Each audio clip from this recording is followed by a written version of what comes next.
morning, good afternoon, good evening. Hi. Okay, a little bit of scuff, but it's okay. Nah, it's fine. But yay, time for Garden of Sui. I wonder how insane these are gonna be. There's Record Keeper, so is it gonna be Record Keeper then Blaze, or...? It's gonna be top to bottom. Okay. So everything, and now Record Keeper. Let's see how he's doing. So file, basic info, codename Record Keeper, gender male, combat experience none. Well, of course, he's a record keeper. Place of birth, Yan. Date of birth, March 23. Race, Peril. Height, 178 centimeters. Infection status, medical tests have confirmed that no infection is present. Physical exam, physical strength, flawed. Mobility, normal. Physical resilience, normal. Tactical acumen, excellent. Combat skill, normal. Originium art simulation, standard.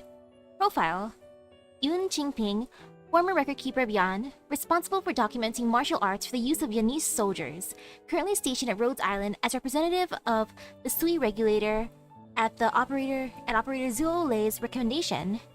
He participates in the observation and documentation of the Sui proxies, while also assisting Rhodes Island with its logistics work. Clinical analysis. Imaging tests reveal clear normal outlines of internal organs, and no abnormal shadows have been detected. Originium granules have not been detected in the circulatory system, and there is no sign of infection. At this time, this operator is believed to be non-infected. Cell originium assimilation, 0%. Operator record keeper shows no signs of or no symptoms of uropathy. Blood originium crystal density, 0.12. Operator record keeper rarely comes into contact with originium. Archive File 1, Field Mission, Application Assessment Report. Applicant, Yun Qingping. Hello. Prepping for the Garden of Sui. Assessment.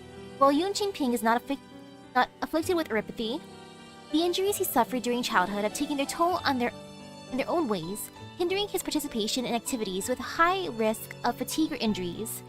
His physical examination results during his field internship were highly concerning, with barely adequate figures in most areas, and well below adequate in strength and reaction times.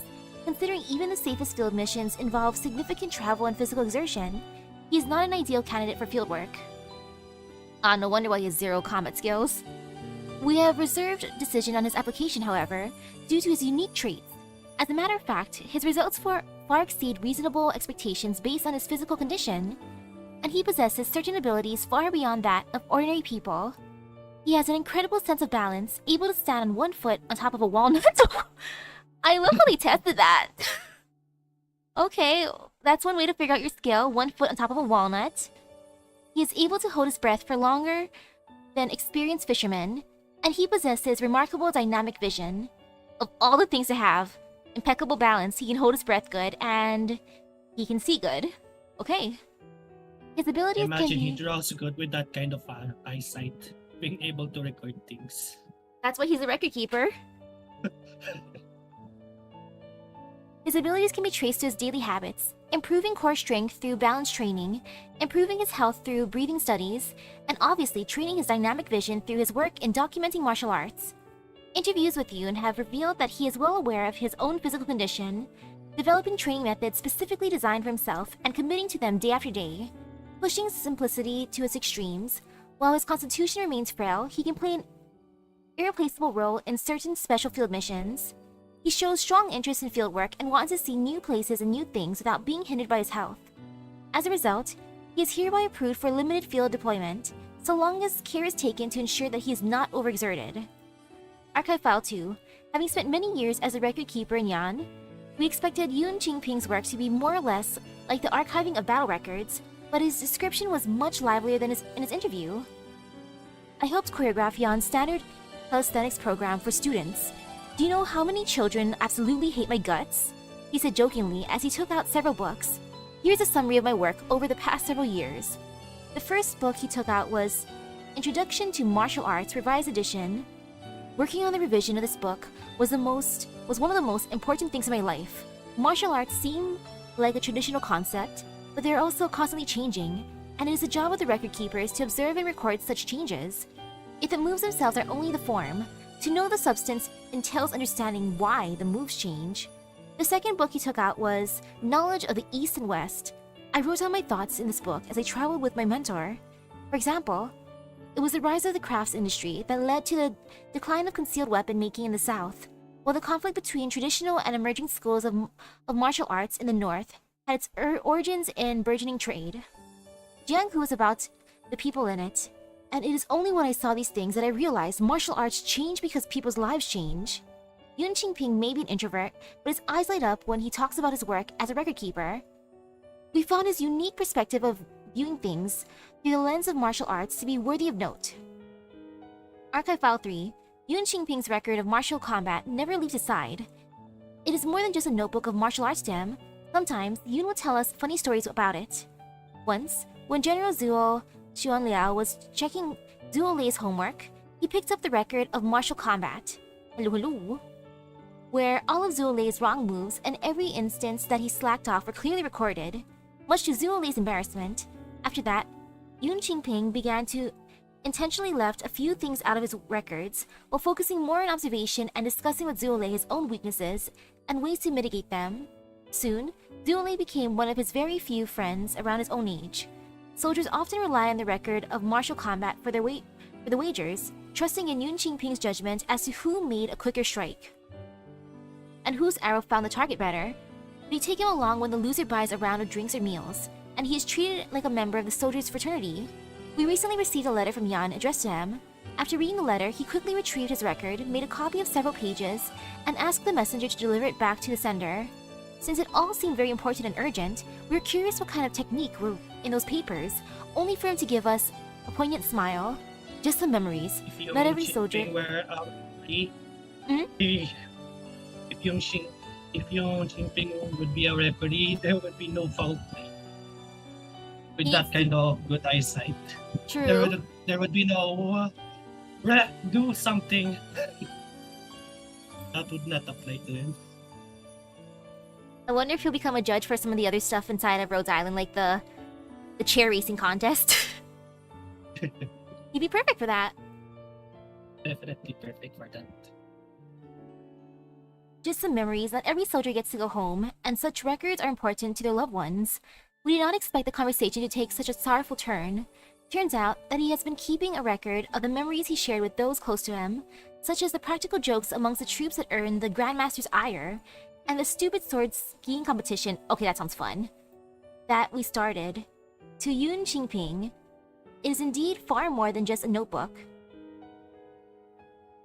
Archive File 4. Yun Qingping has 2 swords on file. The sword he normally wears on his belt, and a rusty broken sword which he never carries or submits for repair, though he spoke of it when discussing his physical condition.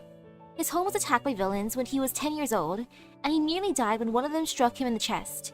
He only survived because he was holding the sword in his arms, which absorbed part of the impact. That sword has been with him ever since.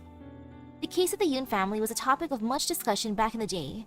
Looking up old newspaper archives, we found that they were an upstanding family residing in a Yanese village. They had taken a stand when bandits colluded with corrupt officials to harass the villagers, and so they became the bandits' target. Later reports claim that the bandits were wiped out and the corrupt officials punished, achieving some justice for him. We were surprised to find that a sword of the bandits seen in the newspaper photos had the same patterns on it as Yun Qingping's rusty broken sword. Did his sword belong to one of the bandits? Or did someone take his sword and use it to kill the bandits? We believe the latter was more likely, that someone had taken revenge for him. Otherwise, how could a 10-year-old have overcome the trauma and hatred of losing everything overnight? But if that was the case, why did he have to retrieve the sword? We never put the question to Yun Qingping directly, but the answer was revealed by accident. When we asked which department he wanted to join, Chongyue suggests that he pick medical. You've always had a kind heart. Yun Qingping looked a little embarrassed, and asked his mentor why he still remembered that day. Chongyue replied, "You still keep that sword at your side because you don't want to lose that kind heart of a child, do you?" Chongyue's words made us realize that our speculation was likely incorrect. Yun Qingping's sword was never used for revenge. He had picked up his foe's sword in an attempt to protect his own family. Of course, this too is speculation. It is not our place to foresee a confession, or to force a confession. Promotion record. Look at that white foul beast and know it's the way it hunts. Can you do it? Yes, master. I'll hand in my notes tomorrow. Day 1. Sorry, Master. I was overconfident. It was too quick and moved in the blink of an eye. I won't blink next time. Day 5. This water isn't for drinking. Warm your eyes up with the cup. They were dry and teary last night, weren't they? I understand why you picked that foul beast now. It's agile and cunning, never diving the same way twice. Just as how the same move in martial arts can take 1,000 forms in actual combat. Day 10.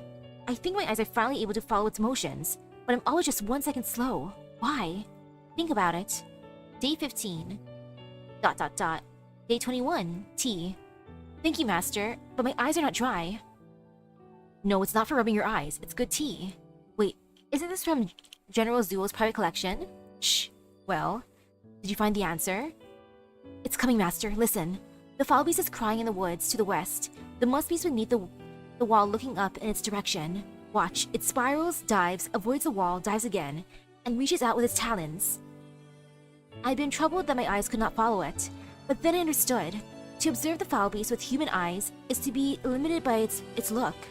Observe the foul beast through its own eyes, and one might perhaps see the spirit. Observe it through the musk beast's eyes, and one finally sees every detail. The first page of record of martial combat, documented at Chongyu's behest.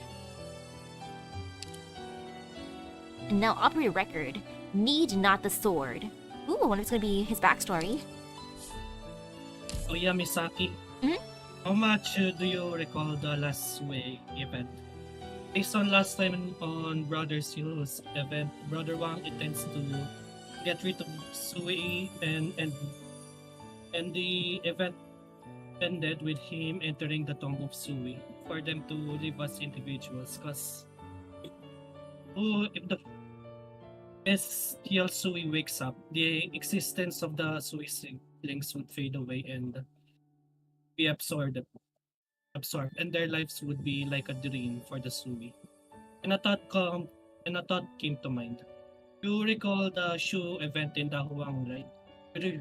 You recall that one scene with the Singnian? They was talking about creating a pheromone part. Meaning, unlike Wang's decision with the way he doing things, what if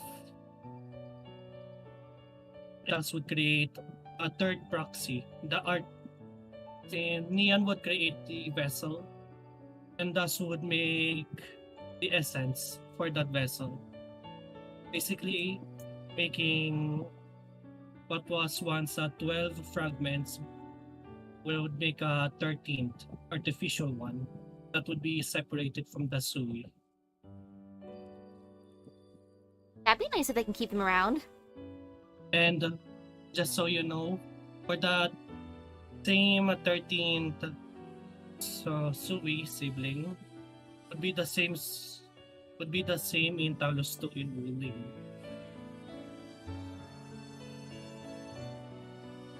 That'd be cool in that case. Yeah.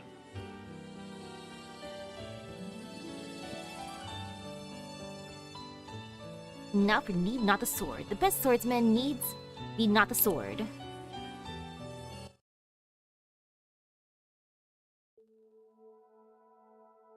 Darkness. Pain. The pain of broken bones. The blow strikes him square in the chest. His final memories are falling toward the bottom of a cliff, defiant even at death's door, and deeply humiliated. Where is he? Is he dead, or... The ground at the bottom of this cliff is surprisingly soft. Oh, it's a dream. Urk, where am I? Looks down at his bandaged wound. Someone rescued me. I didn't die. Incredible. The old man struggles out of bed and grabs his sword. He looks around, wanting to thank the one who saved his life. Surveying the space, he finds it unadorned yet orderly, with books and scrolls neatly arranged, a sign of an exceptionally conscientious owner. An open notebook lies on the table. The old man, drawn to the handwriting, starts flipping through the pages.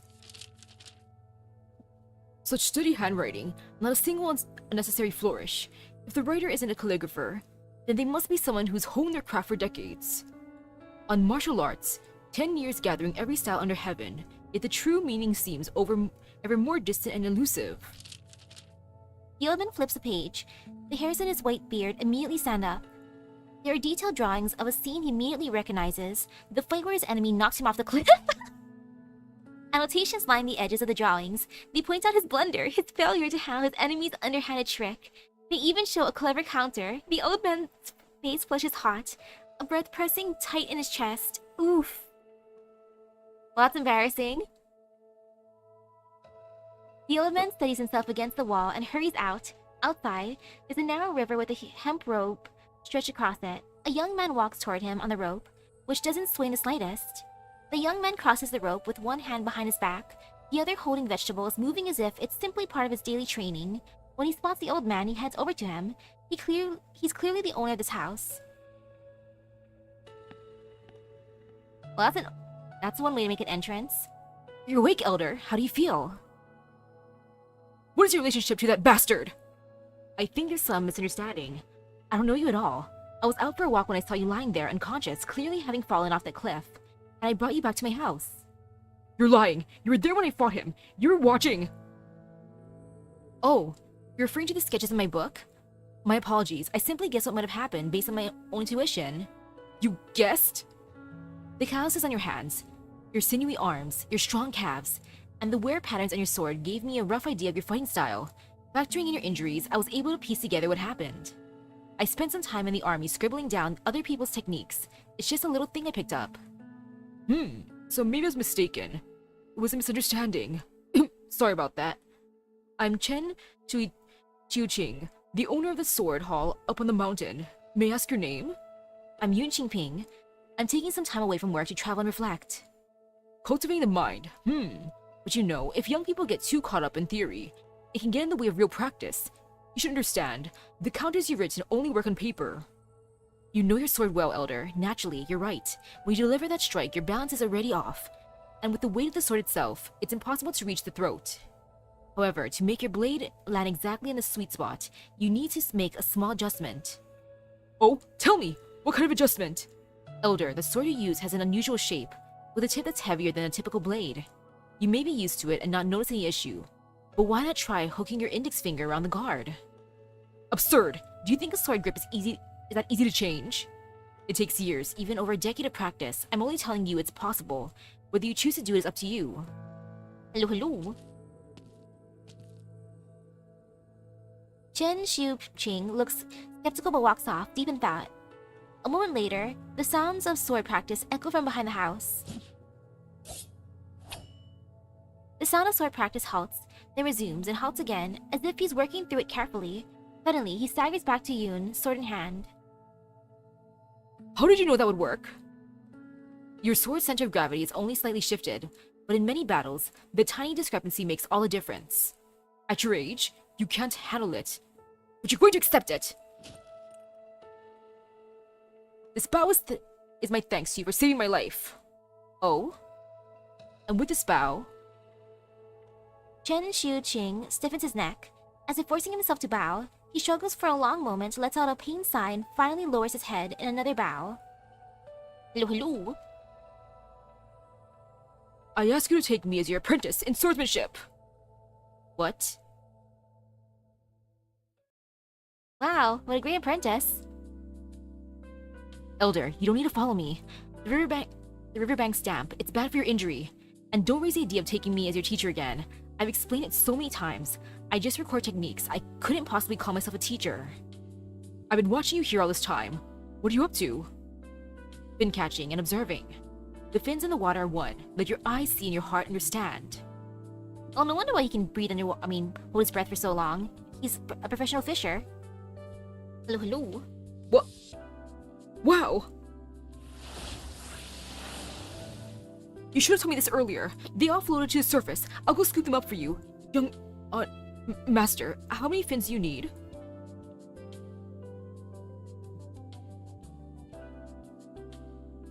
Elder, what happened to all the weeds in this field? How are your injuries? Ha ha ha. Young people really do have a lazy streak. No need to thank me. I cleared the weeds and brought the water. These old bones are still strong. If there's anything else that needs doing, just say the word. Good sir, sit down. Let us chat for a bit. Yun Qingping quietly lowers his rolled-up sleeves, Forced to abandon his plan to exercise by weeding the field, he sits in the bare field with a sigh, finally asking the question he'd been deliberately avoiding. Elder, why do you wish to become my apprentice? Fisk! Sigh! Alright, I'll be honest with you. A man can be killed but not humiliated. I have a score to settle. My trusted disciple has betrayed me. I taught the bastard everything I knew, but he sold his honor for a pittance. He destroyed my sword hall's reputation just to make me sell him that plot of land. If I was 20 years younger, no, 10 years younger, that scoundrel would never have dared to engage me in combat. Even if you improve your swordsmanship, Elder, what will that change? Whether you use dirty tricks or not, losing to him just means my skills weren't good enough. I accept that. But if I don't settle this grudge, how can I bear this humiliation? How can I hold my head up high among the other fighters? But you want to learn revenge swordplay from me, Elder. I'm afraid that... His skills are not for evil. Ugh. Come here, child. I add some painkillers to this medicine. After you drink it, your pain will go away. Also, I'm usually the only person in this clinic. You don't have to grit your teeth and stifle your groans. Drinks the medicine. You're really a brave child. Go to sleep. Get your rest. That's the only way you'll heal. Doctor, my parents were killed by criminals. Ever since then, I've been on my own. I heard you tried to save your parents with a sword, but those men knocked you down into the fields. You held on until the Grandmaster found you. You're a strong boy. From now on, I'll have to take care of myself. About my injuries, could you be honest with me? Can I really get better? Of course. There's a high probability that you'll recover. And after I get better, what then? Well, rest assured, your wounds are not fatal. After you recover, you should be able to stand again. Alright. But even if you're able to walk, your body will be weaker than most people's. From now on, you need to treat it like a sandcastle in the rain. Movements or impacts that wouldn't harm others could cause you to collapse. Oof. That's pretty much what happened. Doctor, my parents were killed by criminals. What should I do? Get good, kid. Okay, thank you for your honesty. Bites down to conceal the pain, begins to sob silently. In the beginning, I was fine. Before they arrived, everything was fine. The child pounds the bed with his feeble fists, venting his anger again and again. The bandages soak with blood once more, yet he seems not to feel the pain. The medic says nothing. Faced with someone in such a tragic circumstances, anything he might say feels pointless. Ah, listen to the sounds outside. That's the Grandmaster returning with his men. I heard they captured the whole gang that attacked your family. Yun Qingping immediately struggles to sit up. Seeing the anger in his eyes, the medic instinctively steps forward to steady him.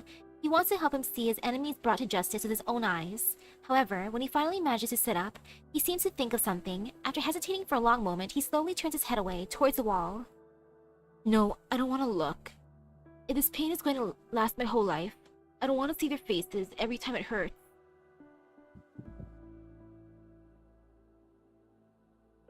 I'm not letting go of my hatred for them. I'm just freeing myself.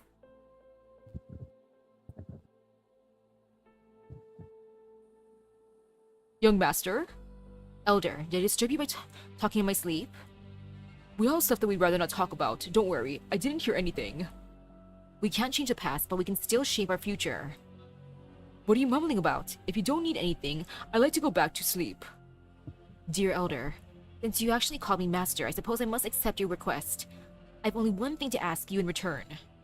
What is it? Tell me! While you're studying swordsmanship with me, you may not unsheath your sword. What? You want me to study swordsmanship without wielding my sword? I've taught swordsmanship for my whole life. Starting now, at least for the time being, you're my student. They dude, you got what you wanted. You wanted him as your master, so now listen. First day of practice. Elder, your waist. A third time. Clenches his waist, quite unwillingly. For revenge! Hey, as soon as you move your waist, your legs go out of sync. The veins on his temple bulge. Must hold on! The tip of your sword is drooping too low. Let's reset the timer. This is only a wooden staff! There's a sword in your heart. What do you need a physical sword for? Your legs are wrong again. Reset the timer. Again? Your words are gentle, but your methods are harsh. Who did you learn that from? Every Kung Fu principle I learned from my master. I'm talking about your torture methods! Mind and form are unified, of the same lineage and source. Ha! It looks like you did suffer under your master, an unreasonable man, a man who spoke no words of reason. I know you're kidding, Elder. However, it's true that my master spoke no words of reason. After all, the most vital truths cannot be spoken into understanding. Instead, he let me learn reason myself.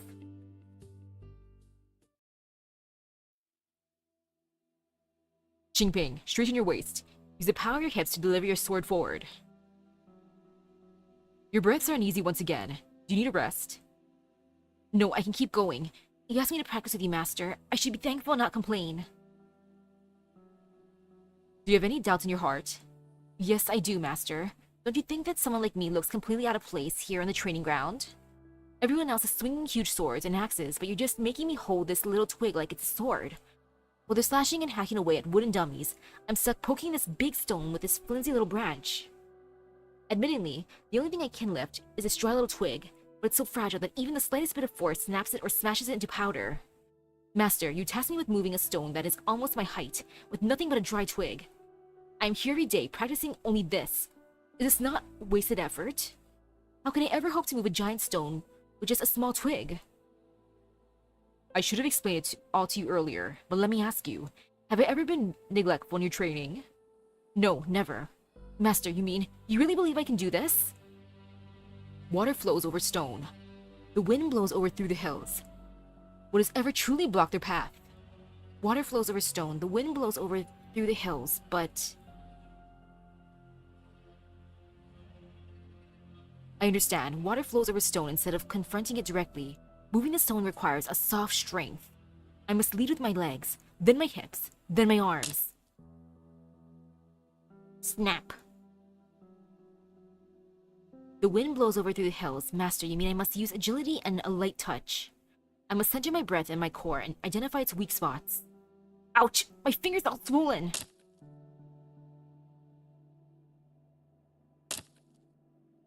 It snapped! It snapped again! It's been 3 months! This cursed withered old wood, this stubborn boulder, these worthless arms, those damn bandits!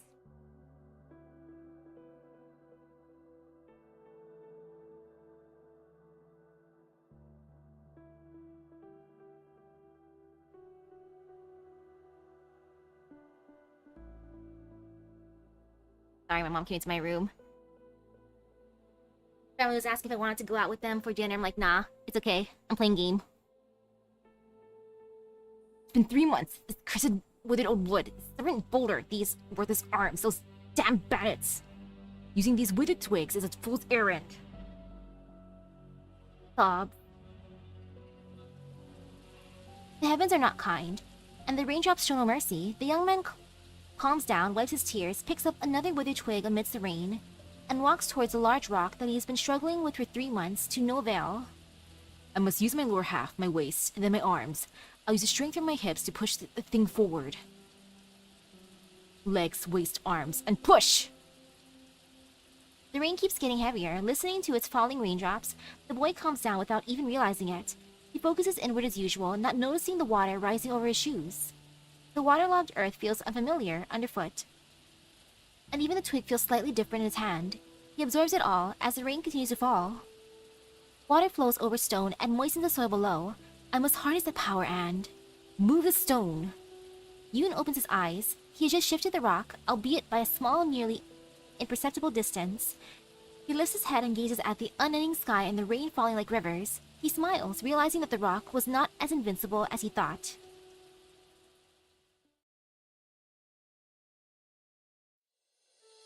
After 1 month of practice...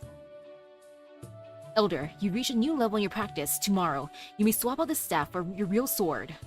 At first, you were always honing that sword, but these past few days I haven't seen you working on it. Tonight, perhaps we should bring it out. That's not necessary. I'll keep using the staff, it's convenient.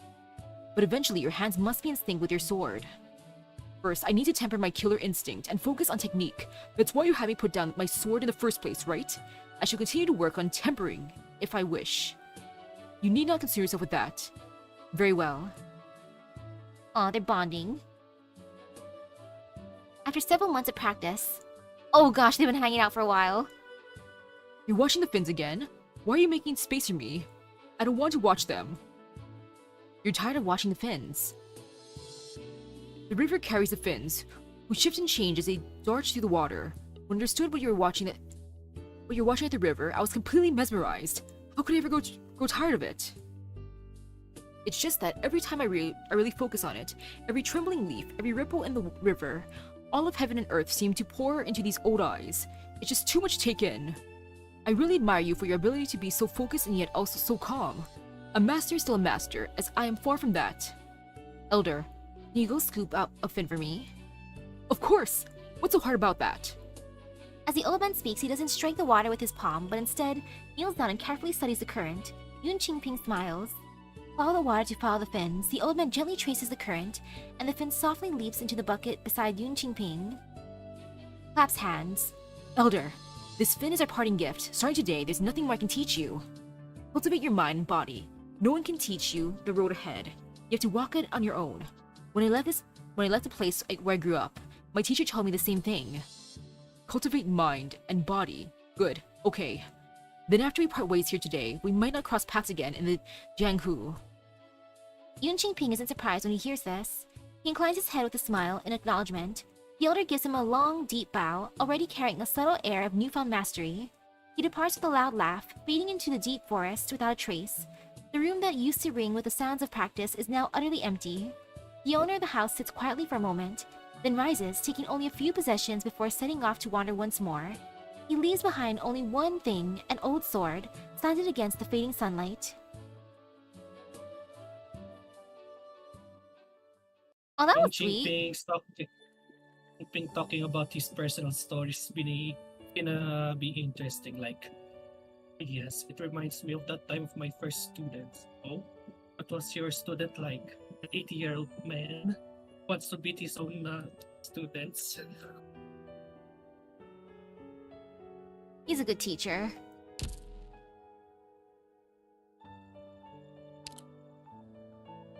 Ooh, unfinished record. Kind of funny considering he's record keeper here.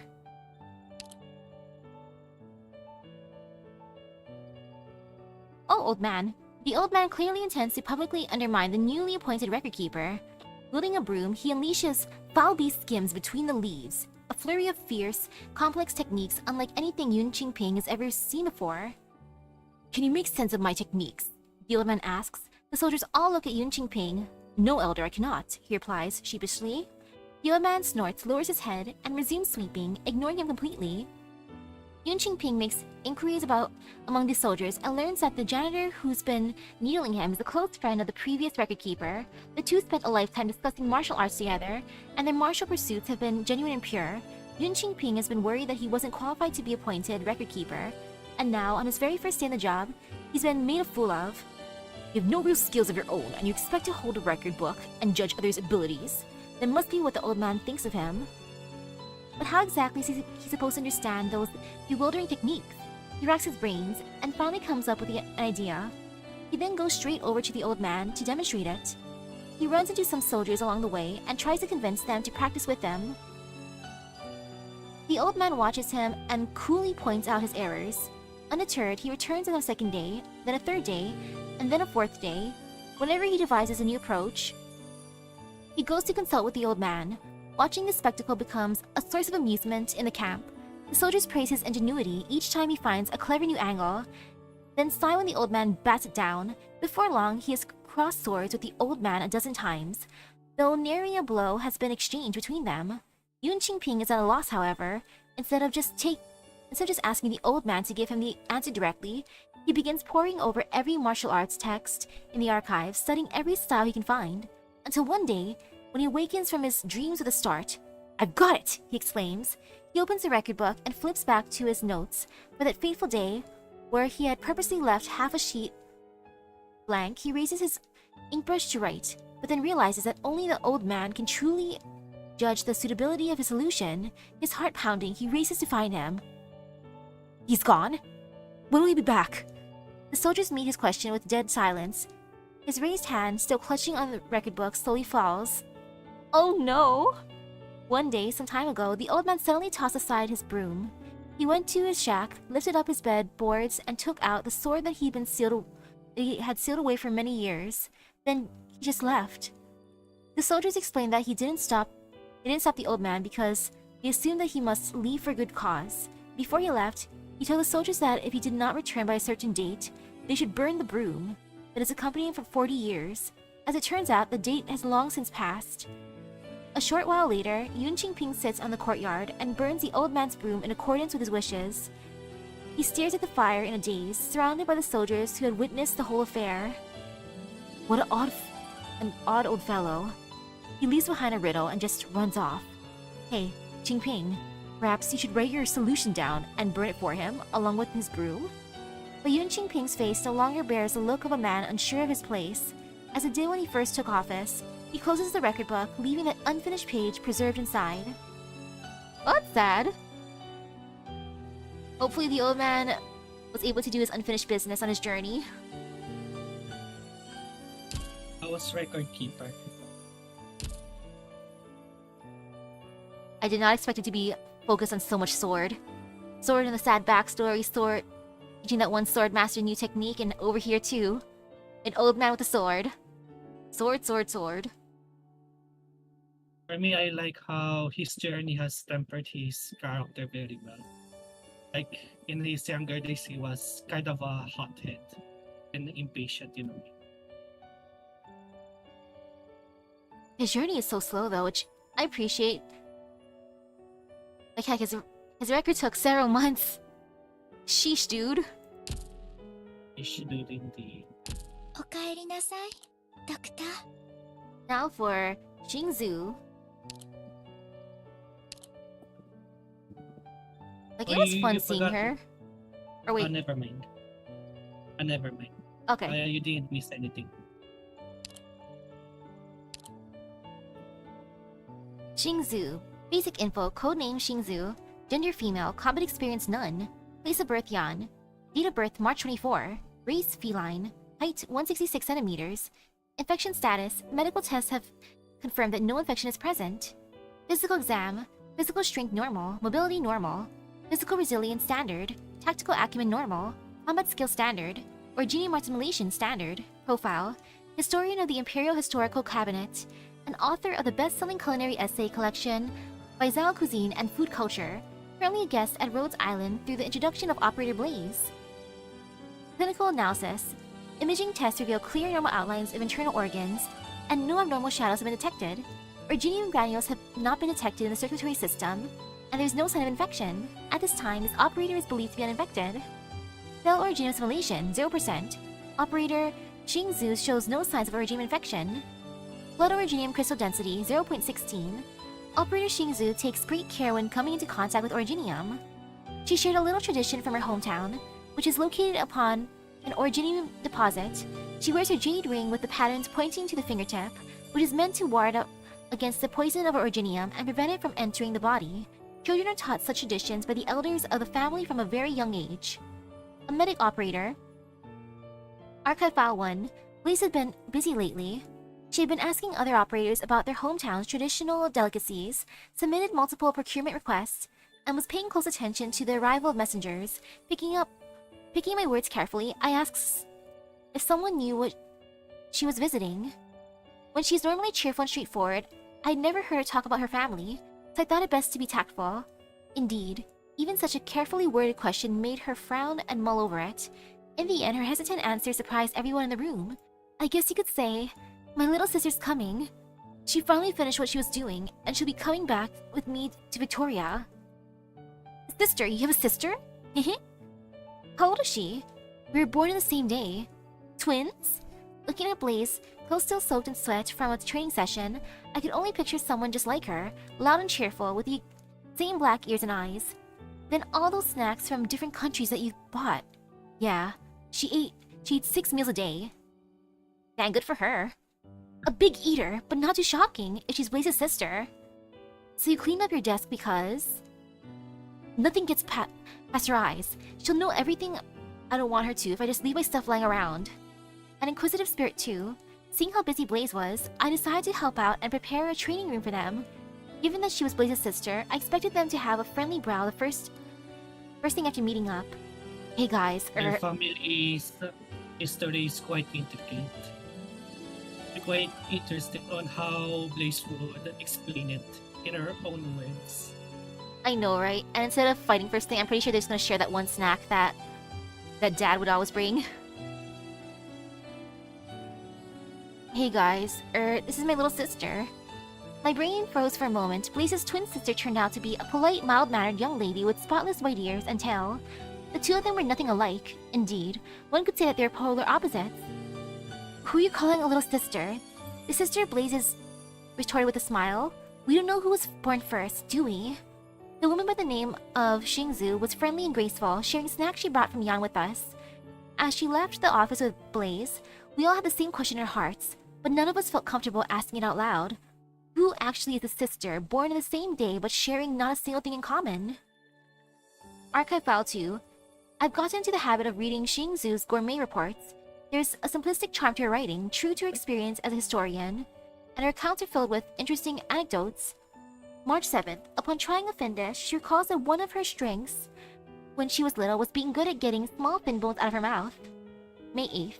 After an argument with her supervisor about whether to include a certain entry in the historical records, they awkwardly shared a table at a snack stand in front of the Imperial Historical Cabinet's office. After biting into some unripe green plums, she looked up and see her supervisor's face scrunched up from the sourness. They both looked at each other and laughed. She attached delicate sentiments to food, and reading her gourmet reports is like reading a slice of life. Interestingly, by searching her pen name, I also found a number of side accounts. It did not take long to understand why she used them.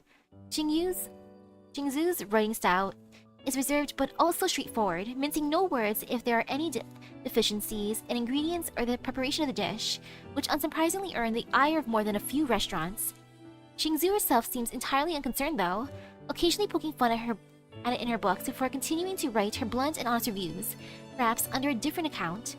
Following the trail of pen names, I found another account by the name of Spring Night's Banquet on a novel website, which had numerous novels published, and was getting far more likes than her gourmet reports. Yet Xingzu never once mentioned that she wrote novels, nor was there anything in her onboarding files. I started browsing through one, expecting a historical novel or perhaps a food essay, only to be increasingly bewildered by what I was reading. Wait, is this a... I scrolled up and took a good look at the title. The twin moons playing with a flower? Wait, so the moons are... and the flower? Oh dear, last update last night, right after Xingzu submitted her work report. I closed the webpage, took a deep breath, and decided not to search for her side accounts anymore.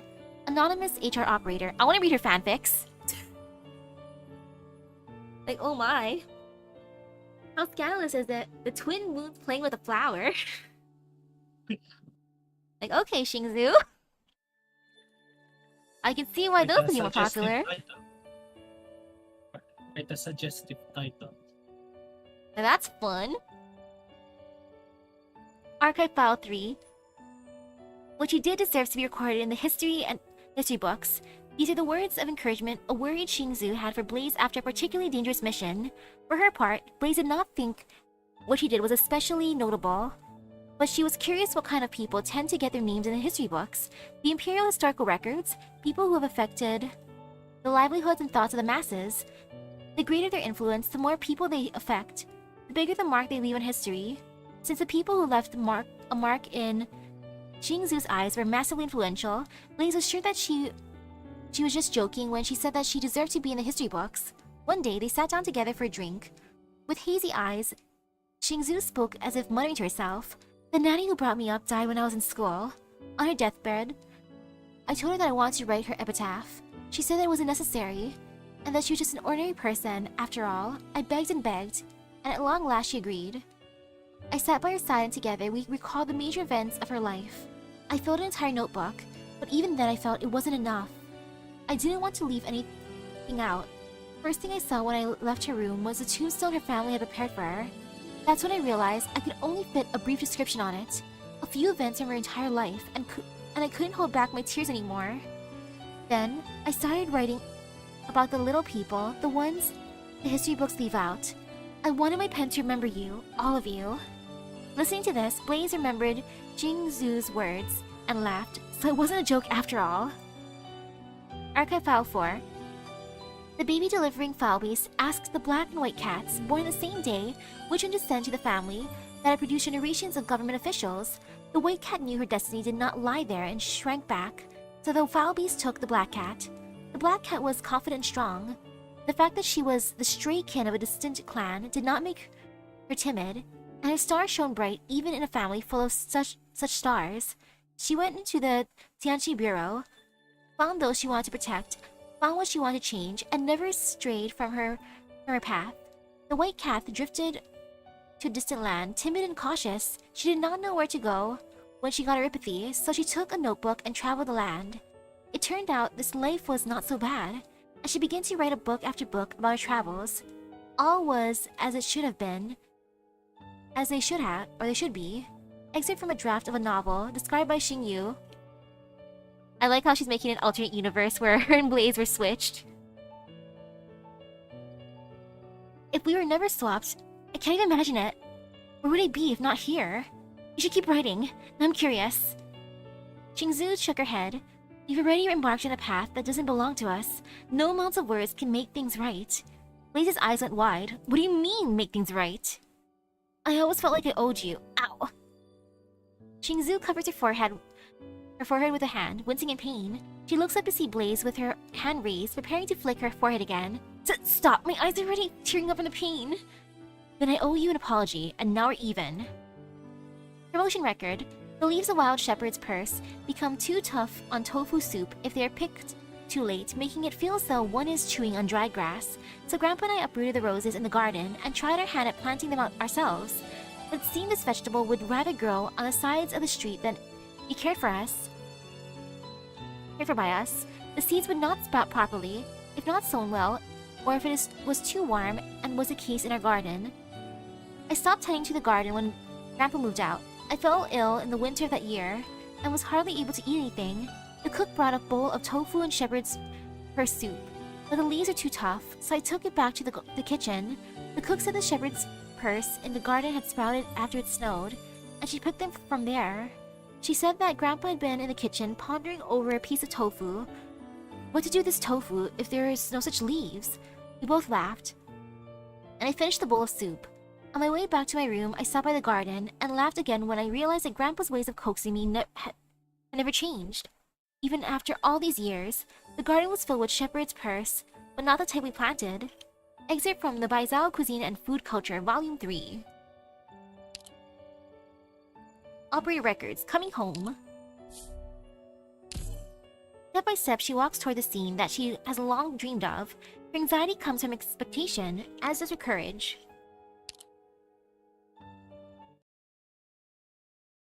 Home. 3 blind moose running to and fro. One fell in a ditch, one cracked his head, and one went, hey! Dickory Dock. What's more to be said? I'll make sure to remember it. Victorian nursery rhymes are rather interesting. When you were young, did our mother really sing such violent songs to put you to sleep? Well, I just haven't gotten to the more fun ones yet. Besides, this one's rather fitting. Do you know what those 3 blind muspies were looking for while they were running around? I see. They were also looking for their mother.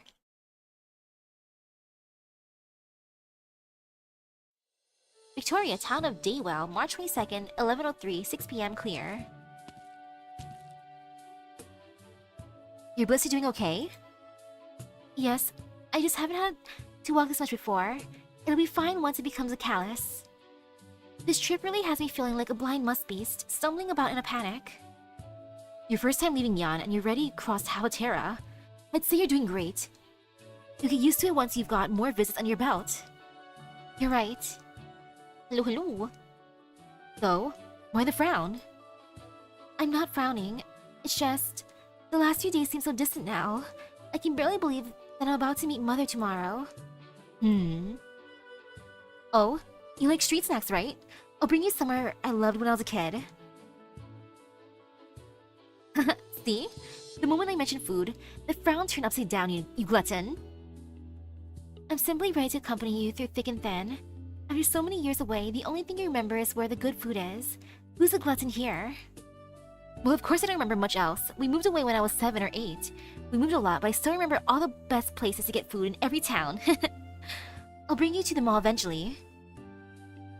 Now that I've had to move house myself, I know how difficult it must have been for you all. Hey, your frown's coming back. Come on. There's cream fruit cake up ahead. I'd walk by every day after school. It's tasty stuff, but portions aren't exactly big. I'd save up a penny a day and have enough for one piece after 2 months. But one bite and poof, it's gone. Well, no need to worry about that today. Eat as much as you like, my treat. Did she forget her money? What is it? Can't find your purse? Or is the lovely lady Ning suddenly feeling stingy? So she's all over in a panic. Alright, let's calm down first. Checked all your pockets? What's the round thing in there? That's my handkerchief. Think back carefully. Where'd you put it after buying our tickets? In my pockets? No, I couldn't have left it on the ticket counter, could I? I can't remember at all. Oh no, all her money. Actually relatable. It's not here, and I checked everywhere. We just went. I really did lose my purse. It's fine, it's fine. Once we get home, I'll write a letter to the station. If you did leave it on the counter, we can pick it up on the way back. It's not fine. Our tickets are for tomorrow's journey. We're in there too. Without those tickets, how are we supposed to get to your home? Well, no use losing your coin right now. We can't exactly trek all day and night back to the first station to look for it. Relax. Don't lose your head over it. What are you trying to say? Nothing in particular. It's just that a certain someone's been spacing out a lot lately, doing things like using my shampoo as toothpaste, oh gosh, or holding a fork upside down at lunchtime. Hey, why are you covering my mouth? I still got... This isn't the time for jokes right now. I told you I shouldn't be the one keeping all the money. You're usually a lot more careful than me. Look, seriously, no need to worry so much. It's no big deal if you lost your purse. It's only a few hours from my place. If we catch a ride, so we can just walk back. Walk? That won't end well. Sudden realization. I'm just worried. Feeling peckish all of a sudden, as they say, an empty sack cannot stand upright. Let's get something to eat first. We can fix any problem with full bellies. And how exactly are we supposed to do that without my purse? Not like everyone in Victoria has money. You don't see them starving though, do you? What's the time? Good. There should still be something right about now. Let's go, or there won't be anything left. Go where? Somewhere where I can magic up a feast for you. Wait, slow down.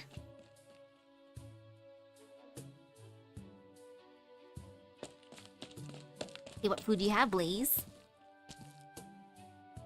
Baily's is still open. We made it! You start queuing up first. I'll go see if there's enough left to make it to our turn. Quietly. A restaurant? Please, how are we gonna pay for this? That's a secret for now. You'll see once you're at the front. Xingzu anxiously follows a queue. It is only when she smells a foul stench that she notices the gentleman in front of her is an elderly scrap sifter. Looking further ahead, it seems like everyone in queue is down on hard times. As the queue moves forward, she sees several meal boxes piled up on the table. Those who receive a box leave silently without paying.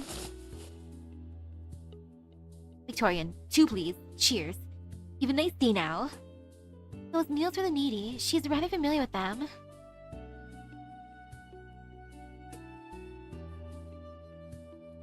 Told you to be food. I'm no liar. I'm not too sure about other places, but since I've lived in Dale before, I know plenty of ways to deal with not having any cash. No need to worry, seriously. Soft sigh. Let's see what we got. Bobby's filet, rye bread, and some cheese. So the same 3 things in the all-waste meal. Go ahead, try it. See if you like the same bits I like. That sounds pretty tasty. Upon seeing Blaze dig in with great relish, nostalgically enjoying her meal, Xingzu begins to feel curious about how it tastes, lowering her head to take a bite out of each of the 3 pieces of food. How is it? Which one do you like best? I'll combine them. Bread, fish, and cheese? Sure. They're good. I know, right? Especially the filet. The aspic on it melts as soon as it gets to your mouth. Real tasty. These fillets must have been roasted over a low fire, which lets the juices and gelatin flow out to form a stock. The unsold ones got cold, so the stock coagulated into aspic. There's a specialty of Kowu called crystal meat. If you're fond of aspic, I can show you a good spot the next time you're in Yan. She was a big mouthful while shaking her head. Muffled. Not the same. Gotta be lucky to get aspic with his fillet. Well, a nice surprise. You can only eat if you're lucky? That means there's also times you're disappointed. Nah, won't happen. I learned that when all the restaurants had out food by heart back then. But the store was real far from our house. I'd wait for mom and dad to be done with overtime. I would take the long way to go there since all the other restaurants would have run out of handouts at that point. It's not enough for more than a few mouthfuls, and by the time you walk back home, you're hungry again. That's why Dad called it the all-waste meal. It was like you never even ate it. The father loved making jokes like that. The bread is so hard in her teeth, barely make a dent in it, while the cheese is so dry it crumbles at the touch. They've clearly been on display for several days, and the portions are measly. Though she has looked into her parents' experiences in great depth, it is only once this food has entered her mouth that the scenes in her imagination become crystal clear. Xingzu gives the food that she is holding a guilt-ridden stare before taking a big bite out of it. Soon, the meal box has been picked clean. She follows the road her parents once walked. Her eyes open wide. She wishes that she could see through time and see how vibrant it would have looked during their time. Man, this sure is nostalgic. I used to follow this road to go home. Up ahead is the first primary school I went to. Deepest memory I have of the place was my classmate's mom's big grill stall she parked outside the school gates. I'd run there every day to chat with them and take a real big sniff of that figgy biscuit smell while I was there. All the time, Mom still worked at the cloth dyeing factory, and she'd stink of chemicals whenever she got home. That's why I suggested she sell fake rolls too. I'm sure she saw right through your scheme. Well, she's not like other parents who just ignore their kids what their kids say. Next day, she brought me along to chat with my classmate's mom, ask her how many biscuits she sold a week. When we got back home, we crunched the numbers, and that's when I learned a factory worker made a steady 5 pounds more a week than a biscuit seller. Let me tell you, that's a lot of biscuits. Mom's amazing. Whenever she persuades someone, she doesn't have to give long speeches like Dad. But on my birthday that year, I got a big bag of fig rolls. As Xingzu imagines that capable, gentle mother standing in front of the biscuit stall, she cannot help but let out a smile. She's pulled in by her fantasies, walking further and further into them. Xingzu, how about we take a break? If we keep walking, I think our dinner really is going to go to waste. I think I'll keep walking and looking around. Just wait until we get home. There'll be time to catch a ride here to sightsee later. It's just the next town over after all. No, I think right now I need to see a few more things, understand things a little more. Otherwise, when I see Mother tomorrow, what am I supposed to talk about with her? Whatever you feel like. You're her birth daughter. You two will hit it off naturally. No need to take an exam for it. You grew up by her side, it's not the same. It's not the same because you three have gone through so much together.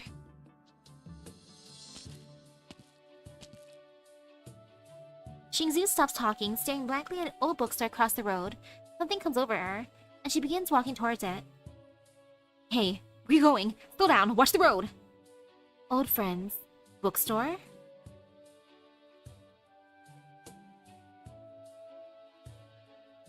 Huh, I guess the bookstore's still open?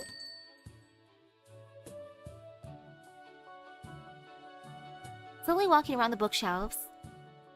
Hey, Xingzu, did Dad ever tell you about this place? No, how could he? We only spoke a handful of times. Why do you ask? That's strange. No, it's a miracle. You wait here. Why? Liz does not answer her, excitedly running up to the counter to talk with the shopkeeper. It seems she has some sort of relationship with the place. However, the end of her chat leaves her disappointed as she turns back to Xingzu. The old boss of this place already passed away. Dad, he used to work for him as a stall clerk. You mean, in the store? Mm-hmm. When you walked straight over here like you were possessed, I thought you knew. I just wanted to browse a little. I told you, you've got nothing to worry about. Your father and daughter, if you were still alive, you'd be chatting for weeks. And Mom's even nicer, you two will definitely hit it off. Qingzu gives her a smile, but feels no comfort in these words. She turns towards the shelves so Blaze will not notice. As she walks, her eyes are drawn by a row of books. Do you have Viennese books here? Sure do. Why do you think Dad quit his job at the cloth dyeing factory to come to be a clerk here? Mom really wasn't happy with him for that, I can tell you that much. All just to read? Yep, he's a massive bookworm. And when he found out that the store stocked books from Jan, he'd go pick me up from school every day. When I saw he had changed out of his work clothes, that's when I knew he was taking me to the bookstore. Not that I minded. He'd stand there reading for half an hour, which is time nobody would tell me off for reading comics. The old bookseller must have been a saint if he didn't get angry. Nothing could do about it. Other customers were free to browse, so it wouldn't do to focus on Dad. One day, Dad didn't read the book. Instead, he took it to the counter, stammering the whole time like he had suddenly forgotten how to speak Victorian. It took a lot of listening to figure out he was pulling out all the polite words he knew to ask the boss for a discount, reason being the book was worn out. But it's not like anyone else had been looking at the Viennese books. All that wear and tear was from him flipping through it every day. Maybe foreign books weren't very good business, could be why the boss finally agreed to it. After he left, Dad gave me a lecture saying that I should never do what he did earlier. Oh dear, was he being serious? I said, do what? Which just made his ears go red. He jabbered on about noble bearing this, righteous that, long ago. Don't remember anymore. Basically, he felt super guilty, which is why he took the clerk job. But wouldn't he be able to read all that he liked with a job? Not to mention, he had to hide his spendings on books from Mom. Hardly know if you ask me. He had to hide that from Mom. Like, honey, where did our funds go? Book? Qingzu is mesmerized by the stories of the past, looking at the shelves with unfocused eyes. She sees her father by her side, tenderly flipping through these few Viennese books in the store. She stands by him, reading the characters on the pages one after another. For a moment, it is like she's back at her desk at home, the writing in the book transformed into her father's neat calligraphy. But in the end, when her fantasy fades, she sees an unfamiliar title in the book she is holding, neatly printed by a mechanical hand. Please, I think I want to buy a book for Mother. Let's see, this poem of moon praise should do it. Sure, but why do you want to buy a book all of a sudden? I thought you already had a gift for her. I just have this feeling that if Mother is like me, then she would like to have a Viennese book from the shop. Qingzu searches herself desperately as she speaks, eventually taking a jade bracelet off her wrist without the slightest hesitation. Bracelet in hand, she walks toward the counter. Wait. The bracelet can still buy all the books in the store. Buy all the books in the store, you know. Wanna trade my, folding knife? It's fine. You don't need to hold the book so tight you ruin its dust cover. I said it's fine, Blaze. This bracelet, I got it from some minister or the other as a birthday present. Now that grandfather's fallen out of favor, they'll most likely be relieved that it's disappeared out of sight. Come and translate for me, will you? Oh, the current shopkeep owner so lucky right now then. Ooh, March 23rd, 11:03, 12:16 a.m. Still walking. Looks like this is the best place to sleep outdoors here. This bit of grass is drier, so here, use my jacket as a mattress. What about you? I'll just sleep on the grass, don't worry. It beats some places I've slept while on missions. This won't do, you're not on a mission right now. Here, my jacket. You'd have a mattress too. Fine. We'll be walking all day tomorrow, so let's get some shut-eye.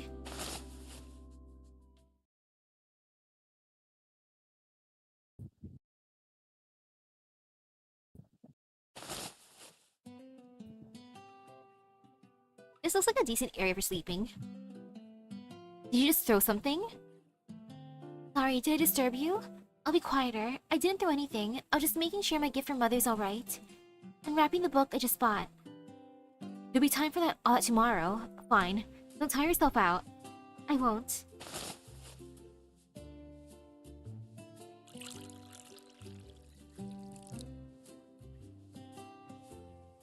Did you get something dirty? Oh, still not asleep?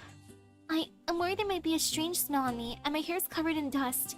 I'm just washing my face, though the water is rather chilly. Clothes that are freezing hands. Seriously? We have hot water at home, you know. I'll be done soon. Go to sleep first.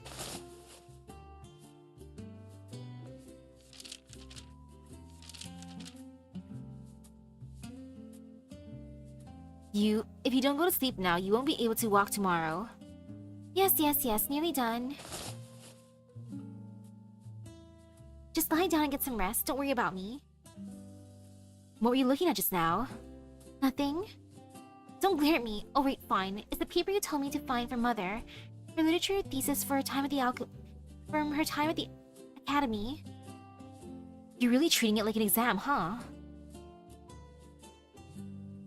No, I'm just finding it hard to sleep, and reading someone's work is like meeting them, so I'm hoping you can calm me down. I really... Ow! Shingzu covers her ribs, Blaze having given her a poke as swift as lightning. Ever since she was young, she never had the chance to play with a sister of the same age, so she simply stares, unsure what Blaze will do next. All she sees is Blaze snoring loudly with her eyes closed, a smile tugging at the corner of her mouth. How dastardly of her! Shingzu is overtaken by her temper, and sends a jab of her own flying towards Blaze's ribs. But she is too slow, her jab is denied as the not-so-sleep Blaze turns her body to dodge her attack, while delivering a backhanded counterattack of her own, tickling Shingzu as she tries to escape. Shingzu angrily pounces on Blaze, aiming for exposed sides, but Blaze suddenly jumps up to press the attack, sending her tumbling to the ground. The two of them laugh as they shout at each other. Oof, stop! Oh, that's a loud sounding hit. I said stop! Oop! Something up with your head? Did you hit a stone? Let me see. Ooh, yeah. Raped you on the forehead. Yes, I told you to stop! You really are a clumsy, thoughtless, unreasonable, oafish woman. My bad. No need to get so mad. How am I supposed to meet Mother tomorrow like this? Don't worry, it's just a scratch. It won't leave a scar. I'm sorry. So, I'll be going to bed then?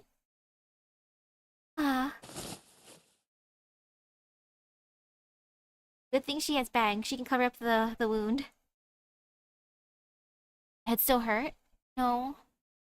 I know you're just trying to cheer me up. Sorry. Why are you the one saying sorry? I was the one who couldn't control myself. Looking at you just now, I couldn't stop myself from thinking, if I had a little sister like you when I was a kid, I'd definitely bully you like crazy. It sounds like I dodged an arrow. To be honest, these last few days, my mind has been a complete mess. It was pretty obvious.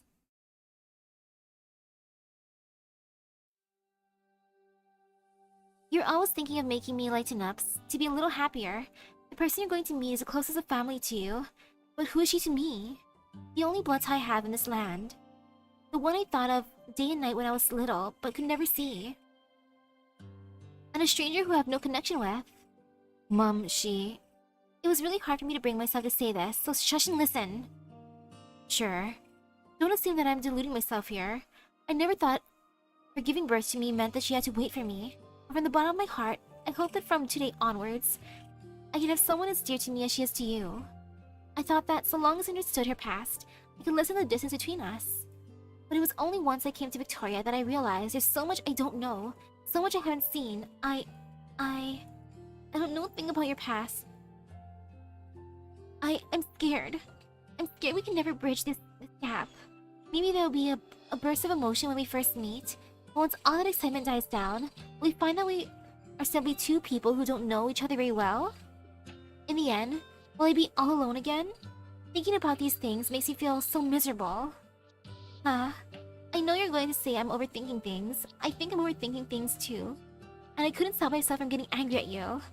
You know, I was always like that when I was younger. Whenever I get nervous or worried, I would blow my top, as they say here. When I was at school, I would always be especially jittery before exams. Once I became an adult, I would always feel uneasy handing in a book I edited. But my circumstances back then meant I couldn't release that anger. I simply had to swallow it all. And now that we're here, I let it out on you for no reason. You should not let wrath overtake you when speaking to those giving you charity. But how could you lose your temper against those dear to you? The dearer you are, the more you should not do it. I apologize, okay? Please don't take it to heart. Blaze? Steady breathing. You fell asleep? No. Bonk. Victoria Town of Langton, March 23rd. Oh gosh, 5:50 p.m. They walked so much. No, I've managed to bear that all day. I can walk on my own for the final stretch. Don't worry. You look way later than my chainsaw, and I can carry the thing around for 3 hours without breaking into a sweat. Come on, get on my shoulders. Gosh, how much longer till we arrive? Soon, real soon. At most, it'll be one hour? No, it would only take... Try to think of that Yanese proverb. As long as a cup of tea. Just need to reach the end of the road, see? Shinzu suddenly stops and stares at the end of the road ahead.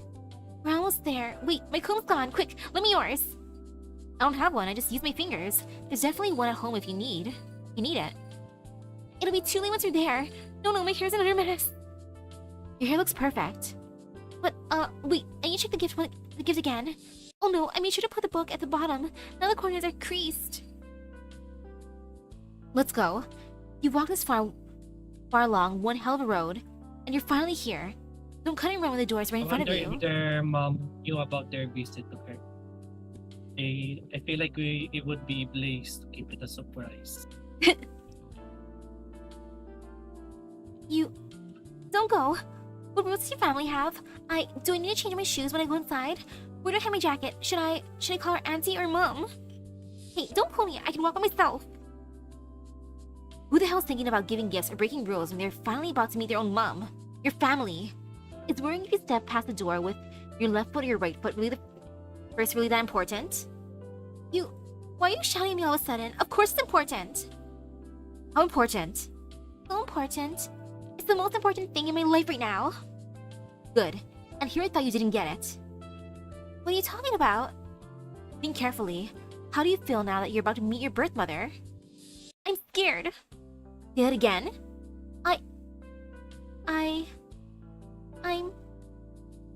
I'm so happy. I hope for this day and night. But I rarely ever get what I want, and I'm scared I hope too much, and I'm doomed to be disappointed, which leads me to think some vexing thoughts. But you're happy deep inside, right? Let's go then. Don't give me this unfamiliar stranger crap. You've lost 40 years together. But don't tell me you can't make up for it. You were still awake yesterday? You're right. We're here. Shingzu takes a deep breath of cold air, stopping in front of the wooden door. It is an ordinary door with a lantern hanging on it. The flame within dancing about, as if waiting to welcome those returning home. Quietly, you liar, you said it would only take as long as a cup of tea. Heh. Victorian teacups are smaller. Shingzu gives Blaze a blank stare, hesitantly raising her hand to knock, then lowering it. But there's no time to run away, for Blaze gives her back a big shove, sending her straight into the house. Mom, we're home. Aw, I wanna see Mom! I wanted these. I like how in there sisters have more of a wholesome going on than brothers. And This was a cute record, but I really wanted to see Mom. Oh well, maybe someday.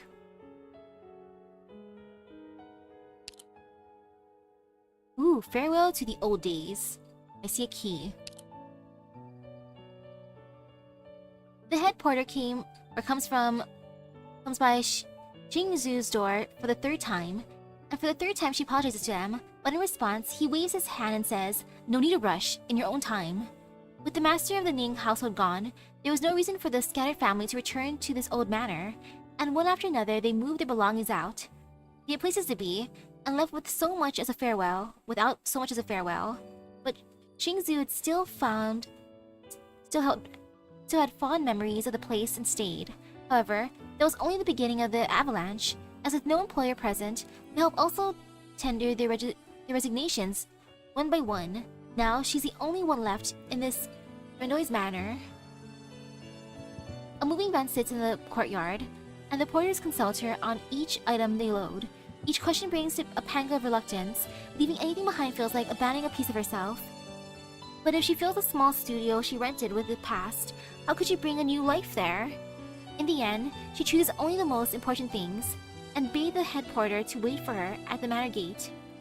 After the van leaves the courtyard, the silence of the mansion becomes even more unnerving. There's a chill in the air, and Xingzu draws her clothes tight. She's never seen the manor so messy and deserted.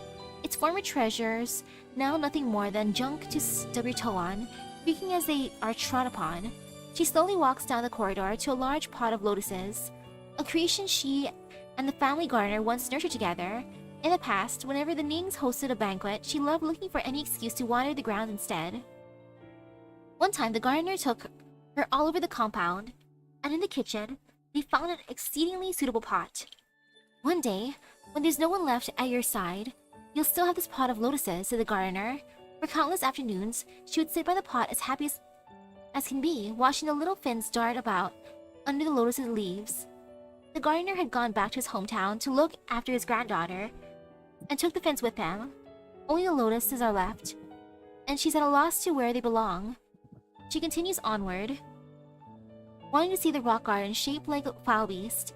In her youth, the oddly shaped rock often found its way into her dreams, always turning into a true blue foul beast that took her to the warm place her parents lived. It is only now that she notices the rockery had collapsed, nothing more than a pile of rubble. She continues onwards to the old persimmon tree in the garden, the towering bookshelf in the study. So much to leave behind.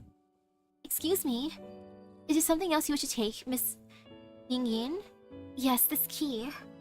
The ancient key lies in Jingzu's palm, the grain of its handle worn away after decades of use. Even if you keep it, the head porter hesitates and looks at her expression for a moment, before finally changing his tone. Very well, nothing wrong with that. And so the old key hangs upon her keychain once more, despite having no use anymore. It jangles alongside the key to her new studio, echoing a lonely melody for the days that are no more. This is a bittersweet module. Very bittersweet, and the most bittersweet is that we couldn't see Mama. Look at her treasures.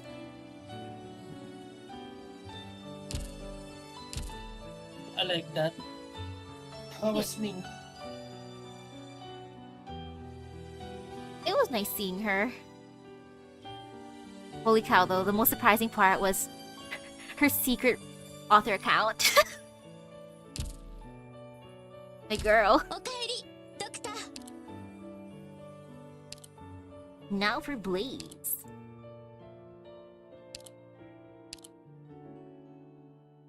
Blaze the Igniting Spark. File. Basic info. Codename Blaze. Gender female. Combat experience 14 years. Place of birth Yan. Date of birth March 24. Race feline. Height 172 centimeters. Infection status. Originium crystals distributed across the surface of body confirmed infected by medical examination. Physical exam. Physical strength excellent. Mobility excellent. Physical resilience excellent. Tactical acumen standard. Combat skill excellent. Originium art simulation excellent. Profile. Hu Zu Huang, codename Blaze, is an elite operator who wields powerful destructive arts over a wide area. Able to handle both guard and caster roles, she plays a key tactical role in various combat operations, from assault to defense to raids. Clinical analysis. Imaging tests show the indistinct outlines of internal organs, obscured by abnormal shadows. Originium granules detected in the circulatory system. The subject is confirmed to be infected with neuropathy. Cell originium simulation, 17%. Blaze's originium crystals remain largely confined to her torso. No further spread has been noted. Blood originium crystal density, 0.25. Blaze continues to be active on the front lines. If anything, she has gotten even more active since her return from Yan, frequently participating in catastrophe rescue missions and operating fearlessly in high-active originium environments. Fortunately, she's taking better protection measures than before, and her condition remains stable. Blaze is finally taking protective gear seriously. It's a good thing. All about finding the right person to nag her about it, I guess. Medic operator YP. Like, thank goodness for getting a sister. Now she takes care of herself more. Archive File 1. Hairdresser's Log. Client Blaze. Service. Hair straightening. There's no way to straighten hair that was curled by fire. Please be careful when practicing art. Golden Glow. Tailor's Log. Client Blaze. Service. Repairing Koan clothing. This is the third time Blaze has come to have her clothes patched. Always the same request too. Don't let the one who gave me this find out. Good thing it's just a hole this time, not an entire sleeve that got burnt. She's making progress in controlling her flames. The week. Weapon workshop log. When Blaze first started studying the arts unit she brought back from Yan, I thought she would go back to her chainsaw after blowing a few holes in the training room walls. She's Blaze, after all. Someone who can saw through a 2-meter thick blast-proof door in a matter of seconds, turning to something so restrictive that'll take a Voiver warrior fighting with a sewing needle. Little did I expect her to come back and ask me to fit a precision adjustment valve for the arts unit. She said she wanted to discover new possibilities for originating arts. Transitioning heat to fire. Truth strength is being able to control one's power, as she put it. Anyway, I fitted the valve for her, but I'll be sure to laugh in her face when she comes back begging for me to remove it. There were trying times, and we could hear the explosions, things breaking, screaming, and the fire alarms from the training room about once every 5 minutes. Sheesh! But she never came looking for me. Until one day it all stopped, and it was all quiet in the training room. I peeked inside apprehensively and saw not flying sparks, but Blaze standing there with a flame in her palm, bright and stable. Blaze's innate originating mark simulation does not stand out among the elite operators. She had gotten to this point through hard work and raw willpower. As she always does, every asset is important to Rhodes Island, and Blaze has always been one of our most valuable. Mechanist. Archive File 2. Speaking of mechanics, Oh?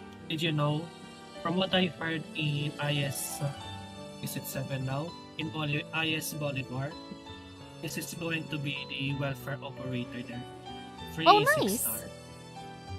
And as well, from what I've heard, in terms of story, they say, I quote, Arknights has 4 now. Ooh. I Oh, wonder how it would compare to the Mizuki Hula armor, if that's what they're saying about Hula. Holy cow, it's gonna be exciting. And hello. Archive File 2, Blaze, who hails from Victoria, was visiting Yan for the first time. She had a bunch of old letters in her hand, and everything in Baizao was fresh and exciting to her bright eyes. She cheered the sugar painter showing off his work. When he asked if she wanted one, she said no because it would melt in her hand, but she wanted to see him paint once more. Blaze said her father was a man of culture. As she looked for her father's name on the poetry board in front of the Virtue bookstore, she also looked at the poems others have left behind or left on it. What's this? Scent of osmanthus. Oh, this is about autumn. She managed to read some of the cursive writing in vertical Yanese script. After visiting the academy, we had xiaolongbao at a nearby restaurant. I had hardly picked up my chopsticks before her plate was empty. She had nothing but effusive praise for the dish. And the hot soup inside the buns did not seem to bother her in the slightest. I recommended that she take a little more time to take in the flavor, with the traditional method of bite, sip, and savor. It took her some effort to slow down, but her eyes went wide when she did. Wow, there's so much in there that I didn't taste until now. I started telling her about the origins of Baizao cuisine, and how some of its most famous dishes are made. I rarely had a listener so attentive, who not only gave me her undivided attention, but was also unafraid to ask questions like, why not add 3 portions of sugar at once, instead of adding 1 portion 3 times? I enjoyed our conversation very much, and was already making plans about where to take her next, but sadly, it was not to be. Excerpt from Baizao Cuisine and Food Culture, Volume 3. Archive File 3, Blaze talks about her childhood from time to time. She has always had a fiery temper and a straightforward nature, never afraid to make a stand, whether at school or among the kids in town. She protected the weak kids and raised her not-so-strong fists against bullies. Her actions, of course, earned her plenty of scolding from her father. Her father was very different from her, and Blaze never once saw him argue with someone else. He always preached the principles of conflict avoidance and treating others with magnanimity, as written in the classical Yanese texts. One time I said to him, "You always tell me to be patient, to endure, but what if the bad guys don't stop? What if there's no way for the victims to get justice?" Dad thought about it for a long time before putting his hand on my head. He said that if the time comes when there is no choice, when backing down is truly no longer an option, and when I'm sure I must stand up for justice, then I should make a stand. The young Blaze did not really understand what her father said, but listened and tried to keep her temper in check. There was no particular drama to the story of how Blaze contracted erypathy. When her father left Victoria, she, already a young adult, began working at a local factory in order to ease the burden on her mother. Such factories in remote regions with lax oversight and inadequate origin safety measures always had their share of infected workers, but Blaze befriended everyone, treating them all as equals. Blaze found out that the owner of the factory, who had promised to supply medicine to the infected workers, was refusing to provide even basic painkillers. Crummy boss.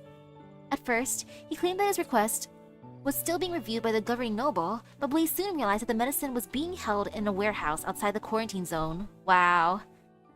In fact, medicine was being brought into the warehouse on a weekly basis before being smuggled out in small batches and sold to the highest bidder.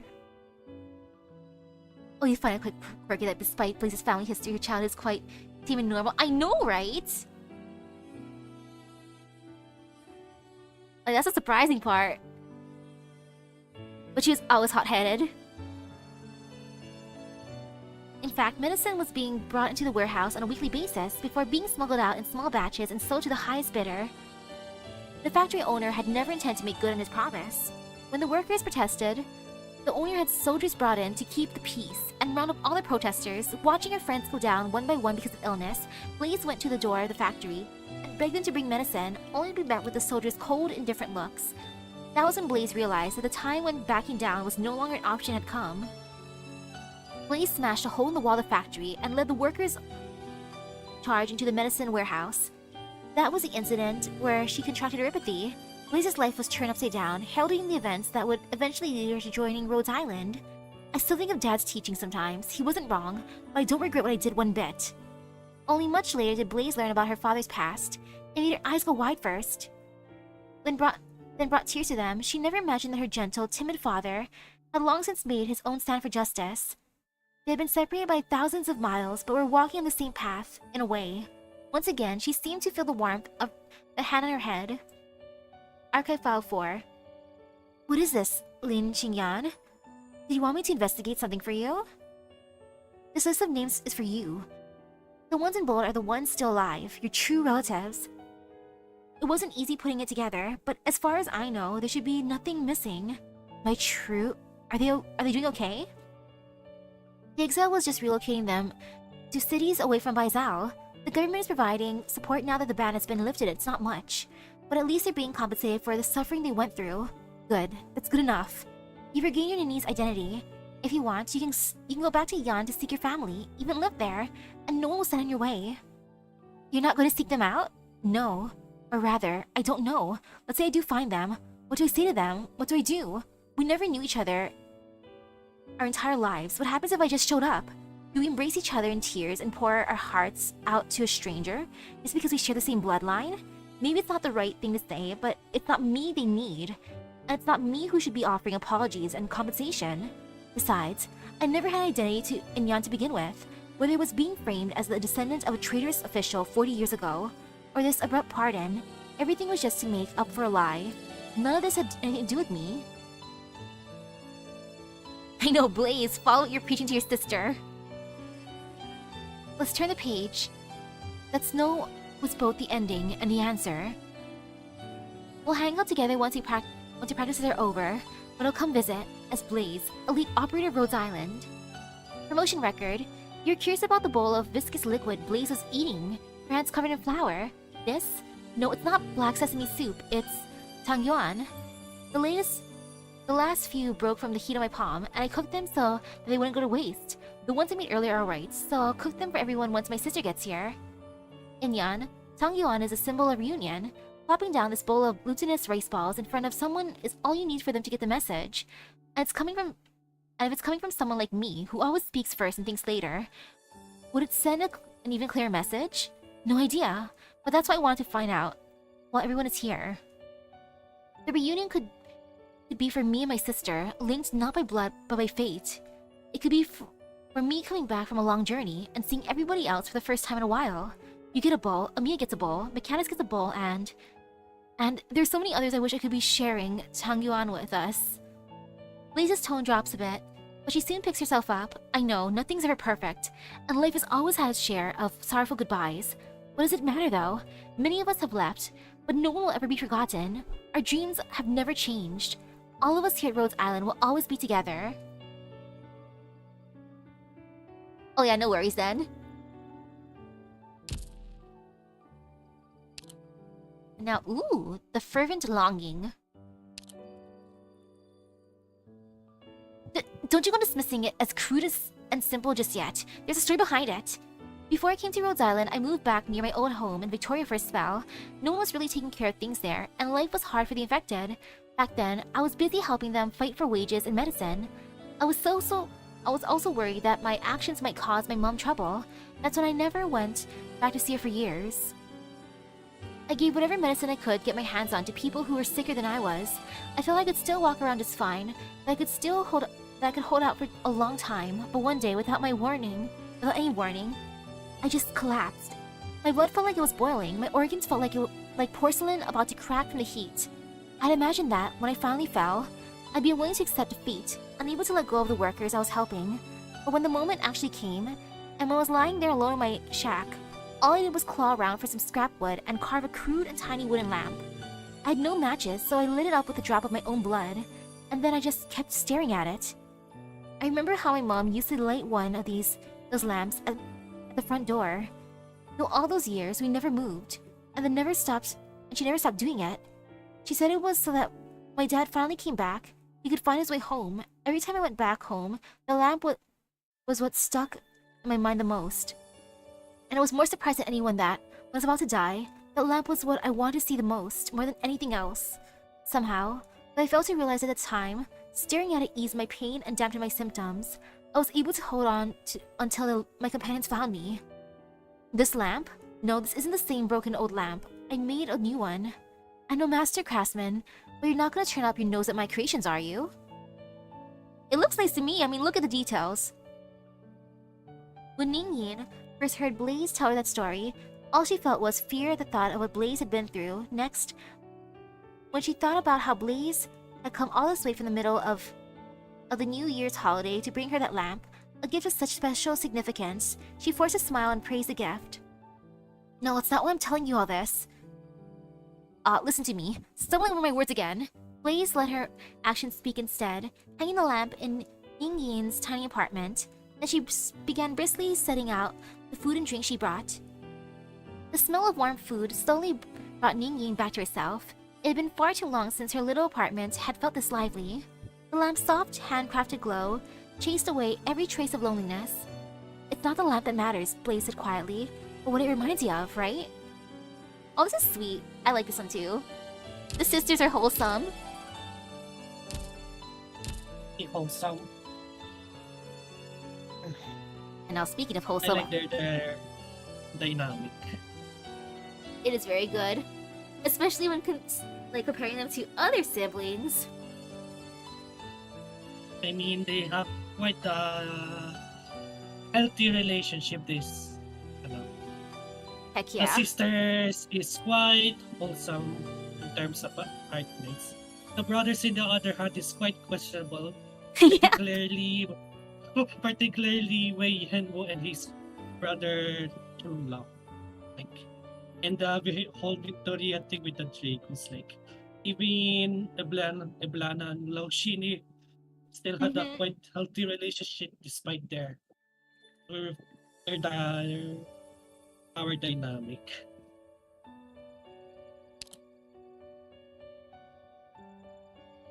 And now I'm assuming that Brother Yu's story is going to be on the sweeter side because he just wants to make food for his family.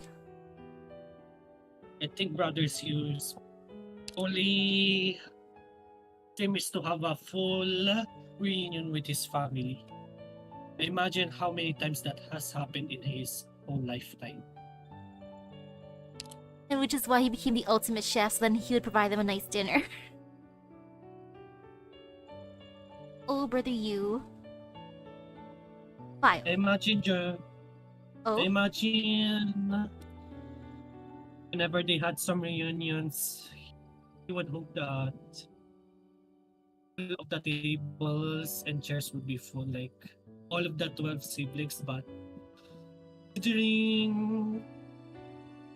considering how we know them, I imagine it's not quite likely that all of them shared the same table despite their lifetime. Unfortunately. Wow. But hey, at least he was able to meet up with most of his siblings at Rhodes Island.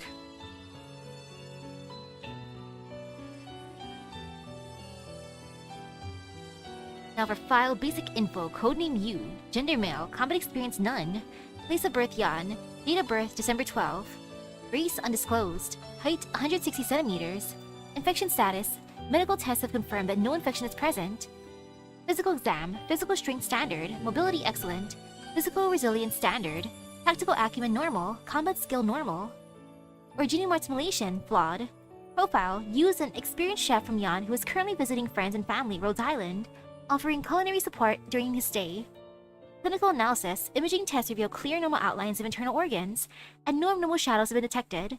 Originium granules have not been detected in the circulatory system, and there's no sign of infection. At this time, this operator is believed to be uninfected. Cell originium assimilation 0%, blood originium crystal density 0. Classified log. For this particular family, our examinations are not so much health checkups as a curious medical staff crowding around the instruments to see what kind of absurd data is being recorded this time.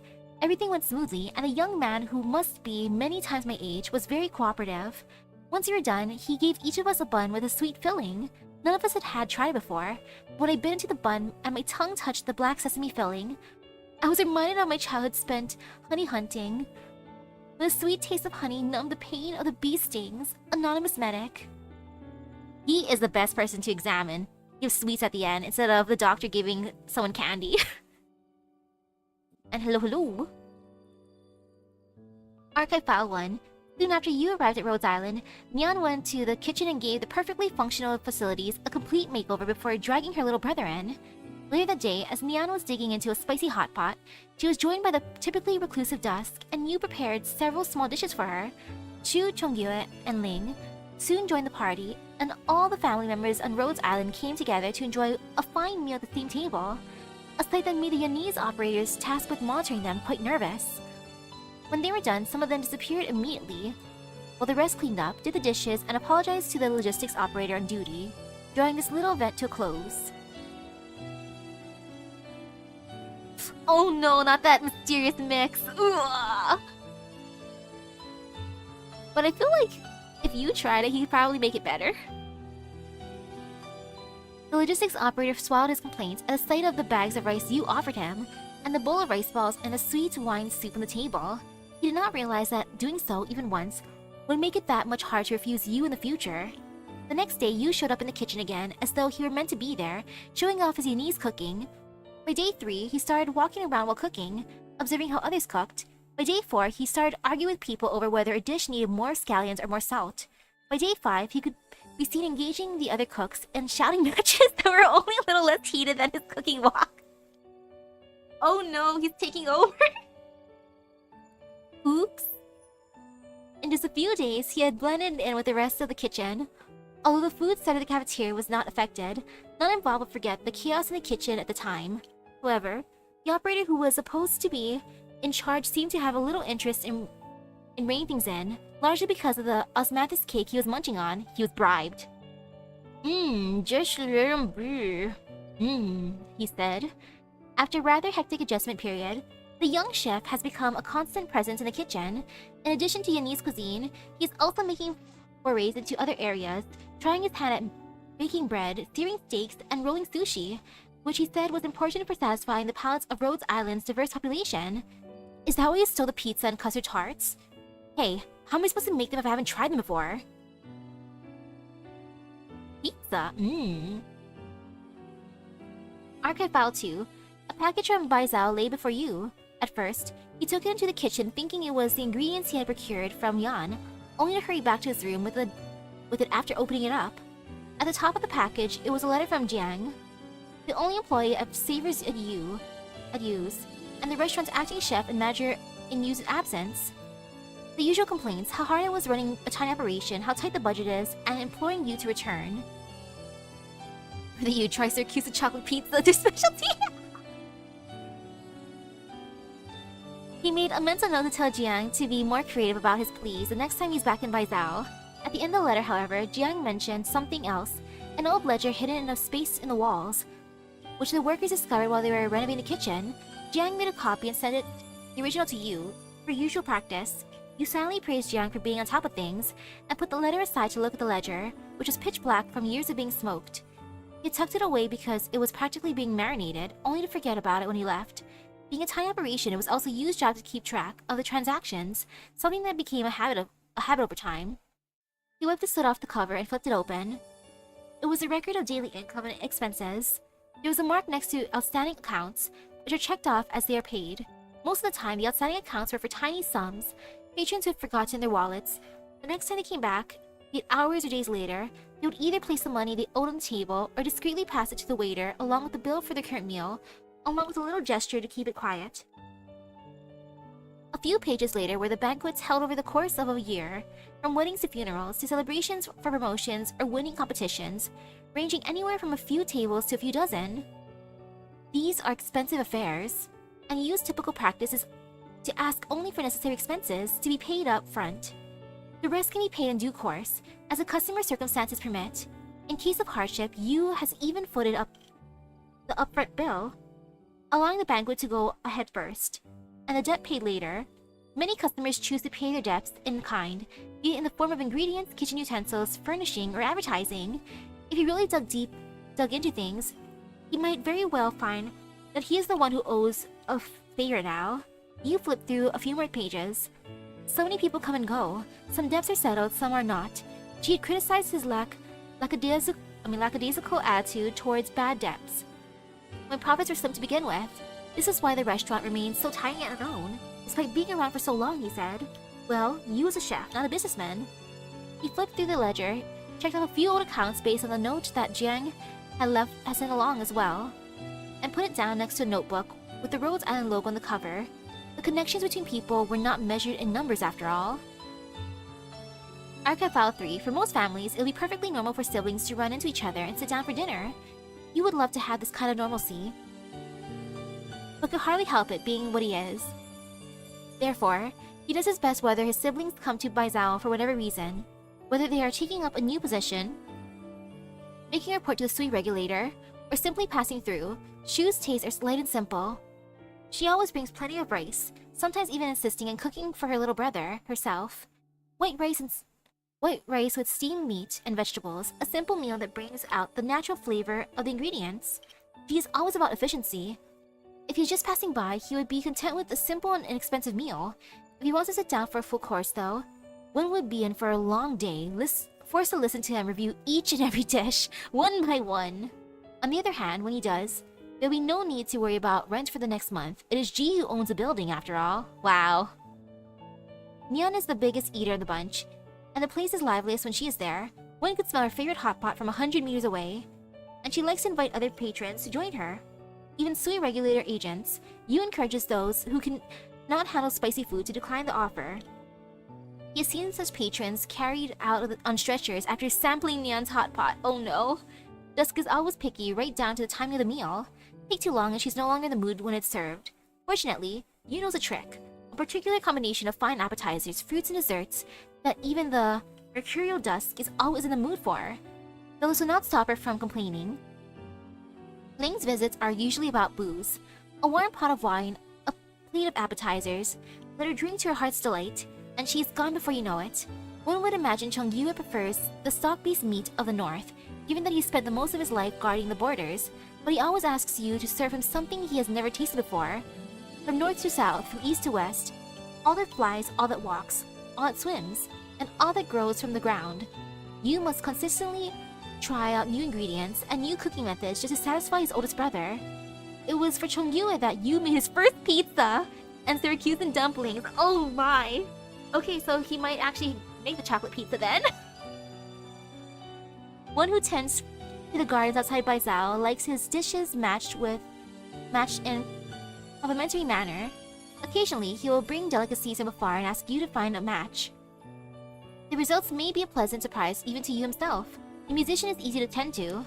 She asks for the menu and orders it like everybody else, sparing you from needing to think about it.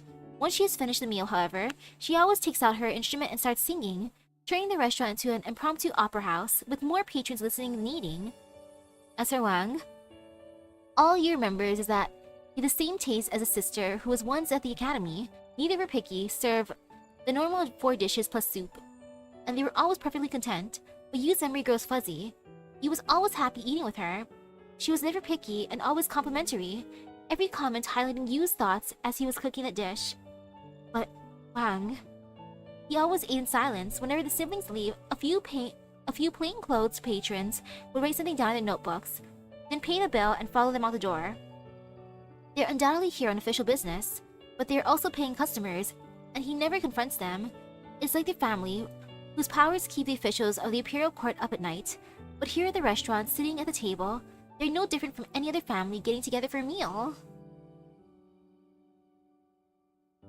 It makes it seem that Jie Wang and you are particularly close. Is it sisters Jie he's referring to?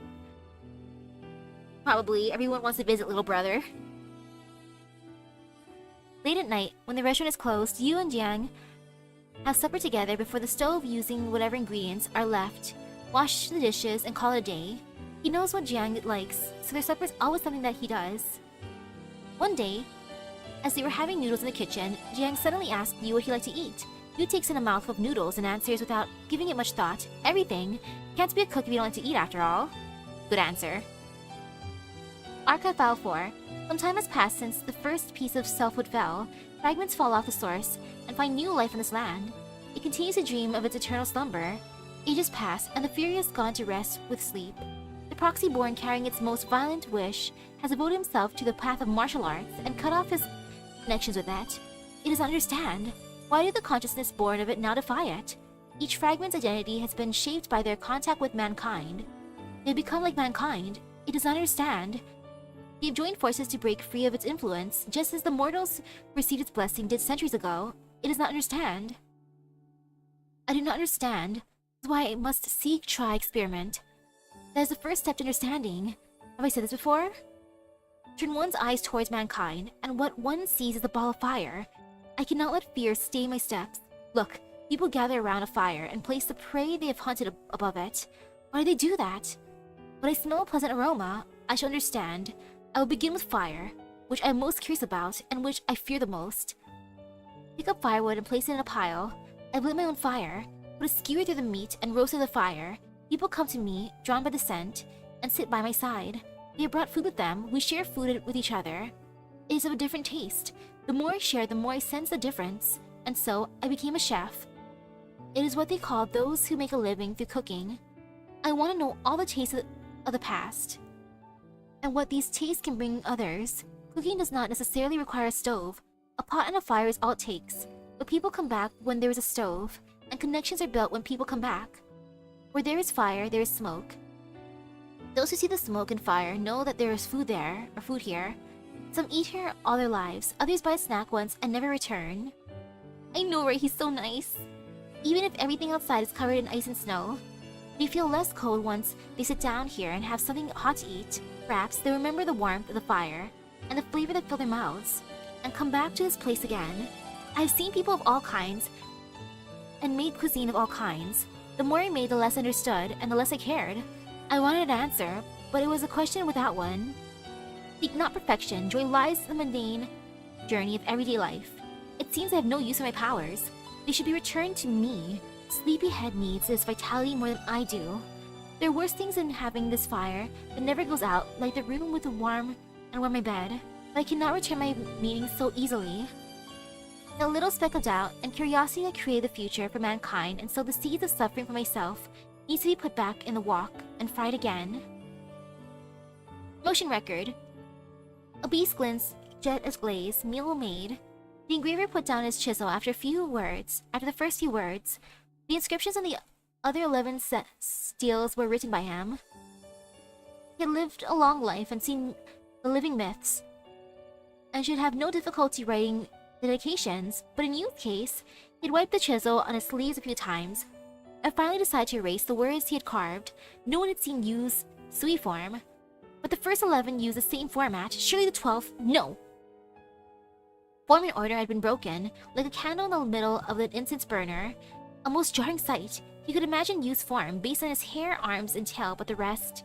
The engraver fiddled with his beard, but could not come up with a good way to summarize Yu's deeds. The rest of the family had the ability to move mountains and seas. He couldn't very well write, "It cooks real good" for this one. No, I like that. I like how terrifying all the other siblings sound, and then for the youngest one, "It cooks real good." And hello. Even the legend that Yu had cooked for the first true lung seemed far-fetched and unsophisticated compared to the deeds of the other 11. But if one were to truly record Yu's deeds, one would also find them too numerous to be listed in one little steal. You've been working on this for months already. The Sui regulator was pressing him for updates every 2 or 3 days. If he cannot finish the deal by the end of the month, a penalty from the Sui regulator is one thing. His fame, his reputation as a master poet, which he had spent a century building, would be ruined. Ah. Any else saying hi? How's the steal going, old man? The young chef picked a most inopportune time to show up. So much easier than my siblings, isn't it? Not in a million years. Operator record. 100 years in daily steps. I have a question. Yeah? If you were a Sui regulator, who do you want to be in charge of, and who do you want the least to be in charge of? Ooh, I want to be in charge of you because he'd feed me. How about the least one? The least in this case...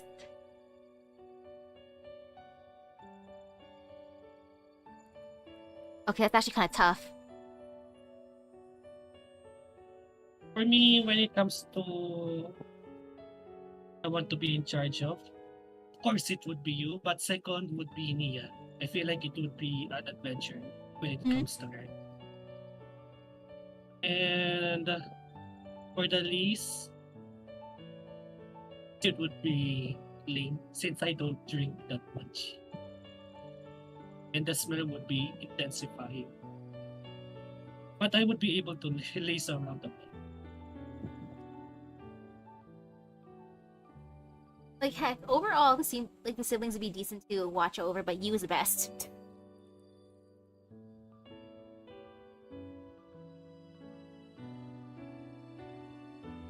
So, I guess in least, if I had to choose one of them, I guess Brother G.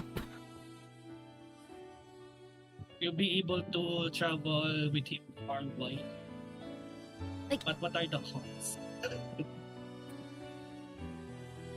That's the only benefit for him, the traveling. Just witness him scam people for a baby.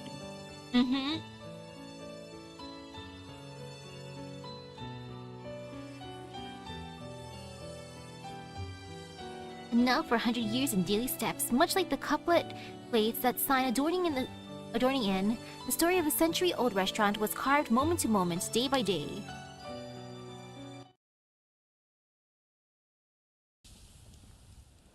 Food, please. The sky has grown dark for a while now. A snowstorm rages outside. One would do well to stay inside the restaurant where it is warm. The chef looks to be around 13, 14 years of age. He stretches out to add oil to the lamp on the table. There's not much to do right now, but he gives the wick a little pull.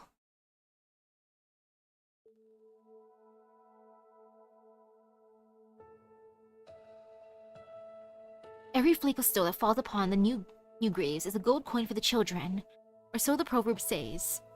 Look at all those graves outside the city. The streets will be filled with rich people in a few decades. This wine's gone cold, young chef. Can you heat it up for me? Again? There won't be much left if the water if you heat it again. I might as well throw in a few tea leaves, get you sobered up so you won't babble anymore.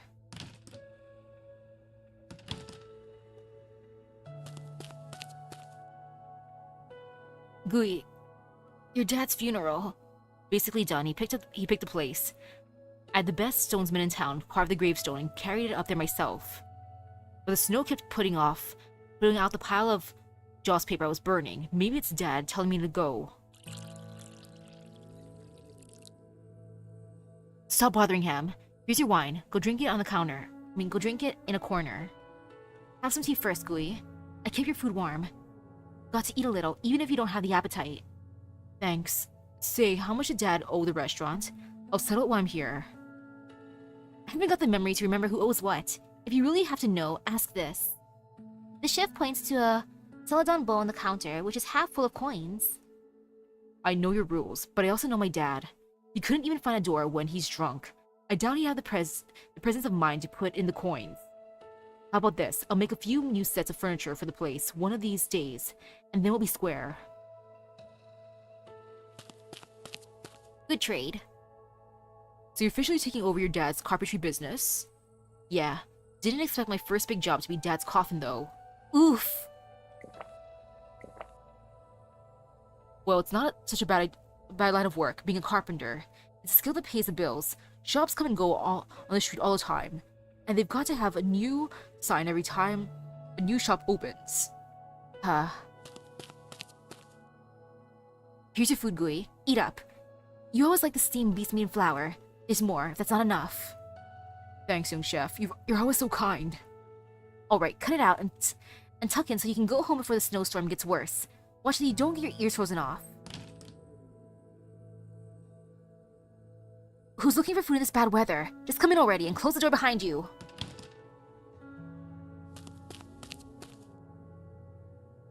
Sorry. There's hot tea on the counter. Help yourself. I'll get a towel for you. Come on, sit down. Don't tell me you need me to pull out a chair for you. Wow, look at you. Is the snow that bad outside? I should be going. Take care, Gui. The diner leaves with his lukewarm wine pot and tosses a few coins into the celadon bowl on the counter. The coins make a pleasant clink as they hit the half-full bowl. The sound echoes in from the room with a pleasant aroma of steamed beast meat, making the scholar's mouth water. Here, you can use this towel. It's clean. I'm fine. Alright, thanks. Actually, Have some tea, please. Thanks, innkeep, but I don't have any money. Just a cup of tea, no charge. What I mean is, if I had money, but it got stolen. Just now? That's one hardworking thief robbing you in a snowstorm like this. Anyway, it looks like you haven't eaten in a while. No, it happened just now. Can I borrow a meal? 2 buns. That's all I ask. I didn't know you could borrow meals these days. Well, wait here a moment.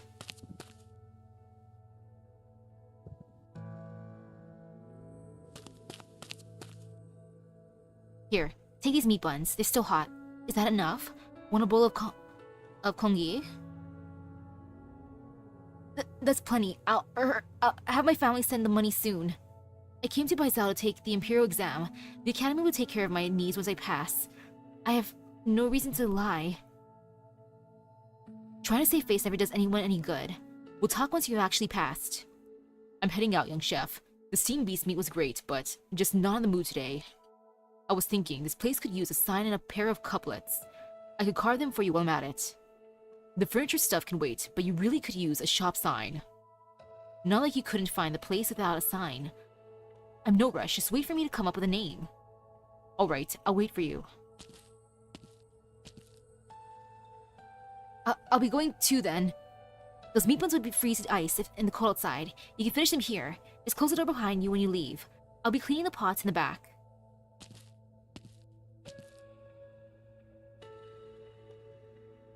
You can see this, why this kind of establishment fits you much better than the high ones.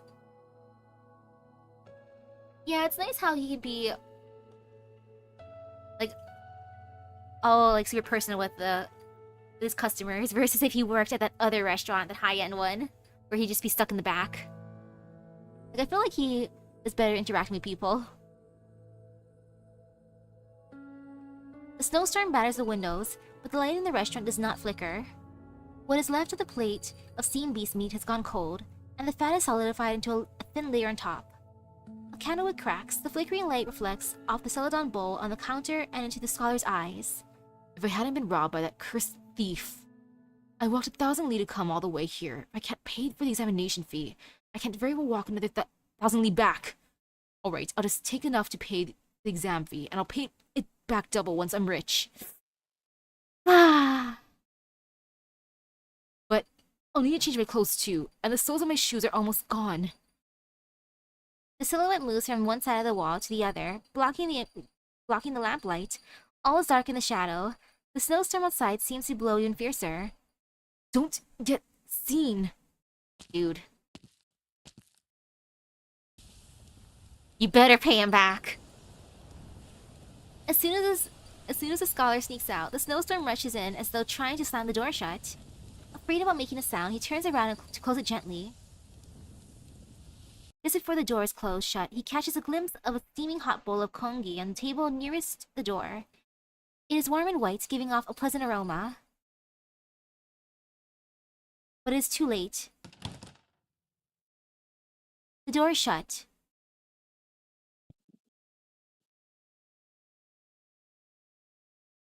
Well.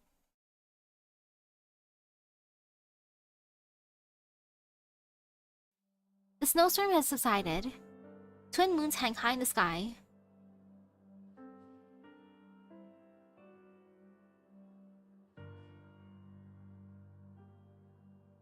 The moons are bright tonight, sees a lot of lamp oil. The chef blows the oil lamp out and opens the window, allowing bright moonlight to pour in. The wind causes shadows to ripple across the snowy ground like water. The restaurant has been here for decades. Every night, it leaves a single lamp lit behind the window to light the path for people passing by, inside and outside. Tonight, though, the moonlight seems warmer than the lamp. I've almost forgotten about this pair of lights above our heads. Much brighter than an oil lamp. You two can illuminate the place tonight, so my lamp can take a break.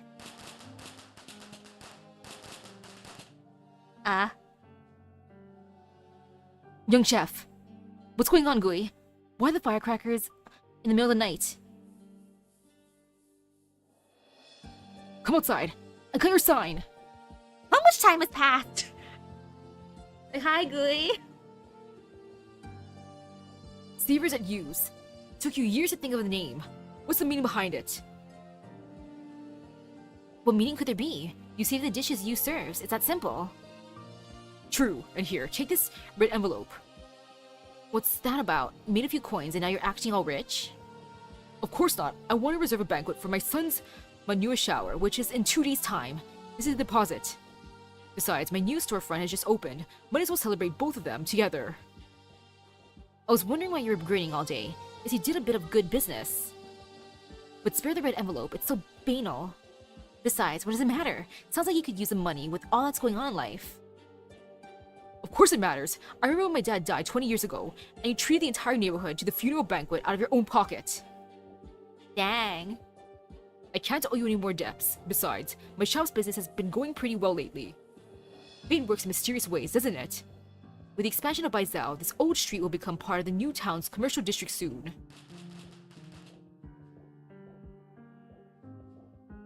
Why is the restaurant opposite the street setting off firecrackers too? Are they celebrating something as well? Of course not, they just want to one-up us on everything. What's her name again? Fortune House, I think? Not a single brain match in the entire box, from the owner to the writer to the waiters. It's been a dozen years, hasn't it? When you do breakfast, they do breakfast. When you do late night, they do late night. Whenever business is good here, they do special offers. That is so petty. It's almost like they want people to know that their chef has learned all he knew from you. Now they're trying to run you out of once they've started making a few coins. What? Don't let them walk all over you if that Lunzang really tries to run you out, young chef. And since when have you seen me let anyone walk over me? He wanted to buy this place to open a second branch, but I turned him down. I told him the reason. One, I don't own the place. My brother's just lending it to me. Second, where will you find an expensive place like this to eat if I move out? They'll sell bean sprouts at 30 times the price. I'm just concerned that he'll use some underhanded means to run you out, like arson or something. Now that you mention it, I seem to remember him saying something like that. What? Be careful. We can report to the Mandarins if you feel the need. Is there something that needs to be reported to a Mandarin? A gong rings a few times, and a procession of magnificent guards walks into the small restaurant, clearing a path. A man wearing a Mandarin's brocade robe walks through the ranks, a servant following behind carrying an embroidered box. I will hear you out if there's anything you want to say. No one answers. The Mandarin sits down at the table, and the servant immediately places an embroidered tablecloth on it. The Mandarin closes his eyes and takes in the aroma. What are you cooking? The subtle sweet smells like the frosted fin soup I had at Dusk City, but even better with a hint of Danyan pear. Must be an outstanding nose to smell fin from the pot of rock sugar sin pear. I take it you've never tasted them. If you have, you'll know that I'm right.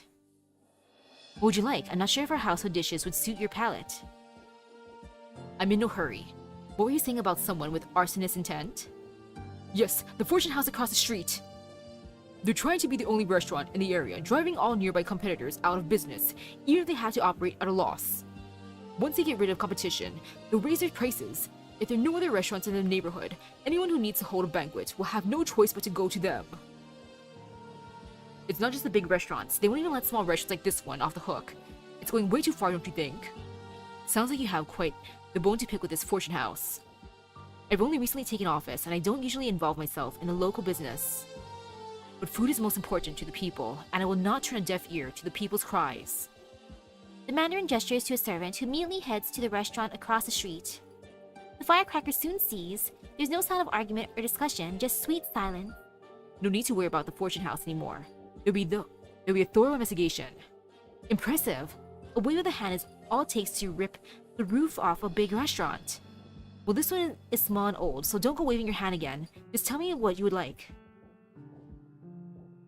No, I'm starting to get a bit peckish. How about a bowl of plain congee? The servant takes out a bunch of coins and tosses them into the celadon bowl on the counter. Clink clink. He's the guy that owes money. One bowl will do. A bowl of congee is quickly served, filling the restaurant with a warm and pleasant aroma. The Mandarin smiles but does not look at the congee. One who is truly grateful repays a debt tenfold. It was one meal on a snowy night 20 years ago, but I've never forgotten. Don't you remember? Really? Scratch his head. Doesn't really ring a bell. It's 20 years, dude! With a smile, the Mandarin stands up and pushes the chef forward, presenting him to the other diners. 20 years ago, I came to Baizhou with great ambitions in my heart, only to have all my money stolen. It was you who gave me a meal to eat when I was cold and hungry. I made it through the night thanks to that one meal, allowing me to walk through the doors of the academy and submit my examination, such that my learning did not go to waste. The Imperial Court recognized my ability, and now my achievement is known to all Yan.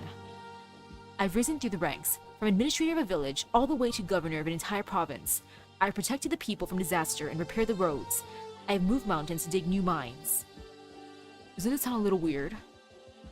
Why did it take him 20 years to come back if that's really how he feels? Shh! If not for your generous aid, I, Lu Chun, would have died by the roadside, never achieving those great works. This kindness is worth 1,000 golden ingots. The servant places a heavy embroidered box on the table. The aged wood creaks slightly. The Mandarin opens the box, revealing the shiny round gold ingots within. The restaurant falls silent, save for the occasional gulp. The chef frowns. Let no one ever say that Lu Chun does not reward kindness generously. The Mandarin nods at the onlookers, then turns around and leaves. It seems he did not need an answer, or rather, he's already gotten what he wanted. Did he even eat the food? I think he just sat down, yapped, gave money to make like a show, and then left. The gong rings a few times once more, and the soldiers follow, disappearing from the sight at the end of the street. That was flamboyant. What position does he hold? Screw the flamboyance. He left a bowl of perfectly good congee untouched. What a waste of food. Touch it at all, dude. Like, come on, at least eat it. What, is it not good enough for you now? Huh? Using his power to put others down, he's no different from the owner of Fortune House. All this gold, though. Easy, he said that he came to repay a debt. Any of you who's done an act of kindness and went unpaid can help yourselves. Let's just say that he's helping everyone who owes a debt of kindness repay it. He likes fame and face, right? It'd make him happy, I'm sure.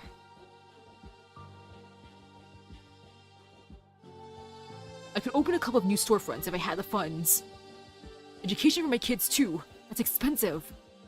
A few diners stand up and toss coins into the celadon bowl without casting a single eye towards the gold. The rest hesitate, ponder, and ruminate. A dark cloud shrouds the moon. There's only the sound of clothes rustling in the restaurant. No one can see what anyone else is doing. Take a gold ingot. Why not? The clouds disperse and the moon sets. The sky is clear.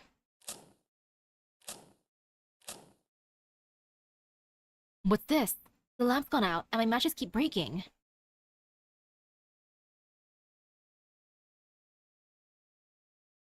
Are the matches wet? They don't expire, do they?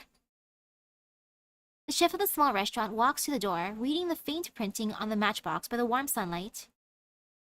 Gui's woodwork grand opening. Oh, I got this when Gui held the Manua shower for his oldest son here. The quality is definitely mediocre, if it won't light after just a couple of decades. Time skip! He tosses the matches behind the counter and closes his eyes to enjoy the warmth of the sun. When he opens them again, he sees a familiar figure standing before him, who seems to have been waiting there for a while. Grieving young man. Oh no. Running errands for your dad again? I was just bad-mouthing him. Come in, have a seat. I have a steamed beast meat and flour ready. Don't ask me how I knew. I just looked at the calendar and had a hunch old Gui was starting to miss it again. My dad. Oop. When? Last night, he passed in peace, didn't say anything.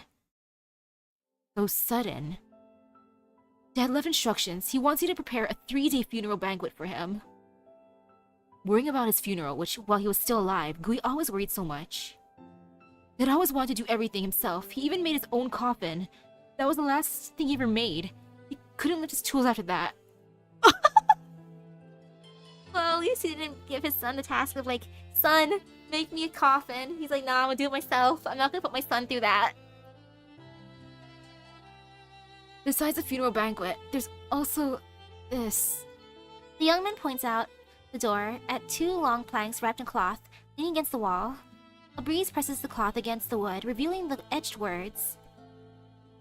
4 tables stand throughout a century, with guests from all across the land. Not for power, not for wealth, not for fame.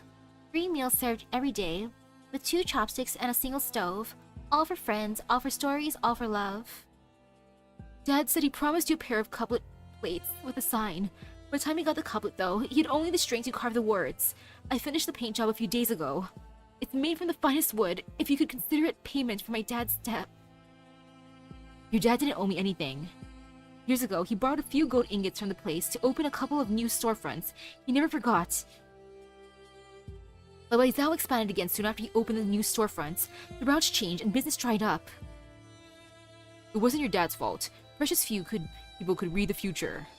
See what became of a fortune house across the street after the glory days were gone. Even their sign became firewood. Once my dad's funeral was done, I planned to close the last shop and start a business elsewhere. Already quiet to begin with, the restaurant is now completely silent. Not even the sound of chopsticks can be heard. You don't plan on inheriting Gui's carpentry business? Being a carpenter won't make you rich, but it's a stable career. My mind is made up. I'm not built to be a carpenter. Neither was my dad. He relied on business from the neighbors all these years. Don't say that. Your dad inherited your grandpa's business when he was around your age. Shakes head. Maybe you're just trying to convince me because you're used to having a carpenter on the street. But I know that's not what I want. His eyes still red, the young man bows and leaves. He almost runs over an old beggar at the door. Holding a chipped bowl in his hand, the beggar seemed almost deranged, muttering under his breath, half crying and half singing.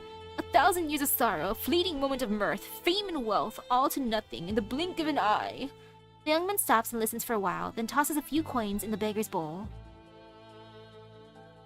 A clink and the young man is already gone, not looking back. Yeah, if he wants something else to do in his life, respect for him pursuing it, and also paying off his dad's debt.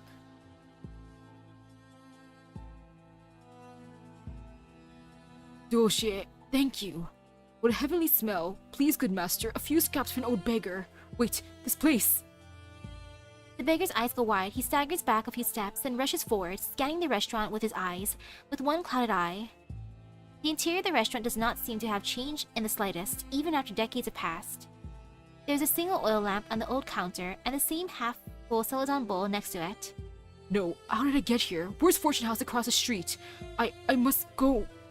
Oh, it's you. Don't just stand there. Take a seat. The chef sighs and goes into the kitchen, emerging with a bowl of congee in his hands. Is this our same dude? Our Mandarin? Is he gonna finally eat it this time? The kongi is white as snow, its surface perfectly flat like a mirror. You recognize me?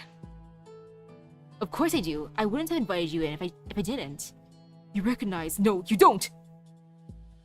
You said that you didn't know me when I came to you with a box full of gold, and now you're saying that you recognize me now? Look at me, 13 years behind bars. I lost half my teeth, lost an eye. I wouldn't even recognize myself in the mirror if I had one. 13 years behind bars, dude. I stay out of sight and hide my face so that no one will recognize me. There's nothing I fear more than hearing someone say, "Hey, if it isn't Lu Chun, what would happen to you?" The old beggar smashes his bowl on the ground in frenzied rage. It was you, wasn't it? It was you who put that bowl of kongi on the table. You saw all of it, didn't you? Eat that food, dude! One mistake. All because of one mistake. I stole the money, got promoted, went to jail, ended up like this. It's not just one... Oh my goodness, dude. To even get your position, you stole money from here all those years ago, and then you stole money again. Dude. Just dude. Was it all because of one mistake? What do you mean? You still don't understand, do you? Does it matter whether I know you or not? To me, you're just a diner who came to eat. Great manner and a beggar. If it's a bowl of kongi you want, it's a bowl of kongi you get. But what is that bowl of kongi to you? Is it to fill the stomach, or to show off, or to justify yourself? What is it to me? Look at you, all these years, and you couldn't even figure out this one simple question. Even that carpenter's son is a clearer head than you. At least he knows he doesn't want to be a carpenter, and it's none of his concern that other people want him to be one. What about you? Don't get seen. My achievement is known to all Yan. I stay out of sight and hide my face so that no one will recognize me.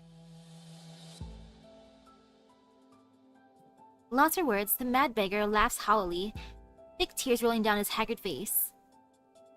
He lifts the bowl and gulps down the kongi. Finally! The chef turns around and retrieves a box of wet matches from behind the counter. He flicks, and a small flame dances on his fingertip. He carefully transfers the flame onto the dry lamp wick.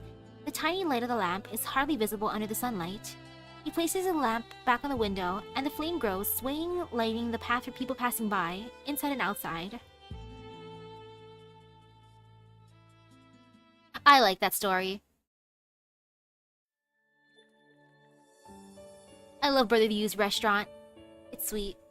But oh gosh, that guy! That's At least he sweet. finally ate it at the end. For me, it got me thinking, I wonder what it was like being around the neighborhood where you was around. Mm-hmm. To grow old, it only felt like that small place just felt timeless, no matter how much time has passed.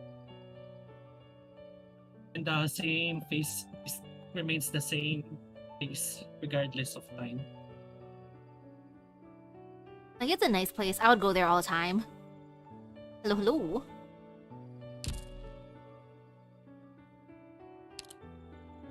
Ooh, taste of life.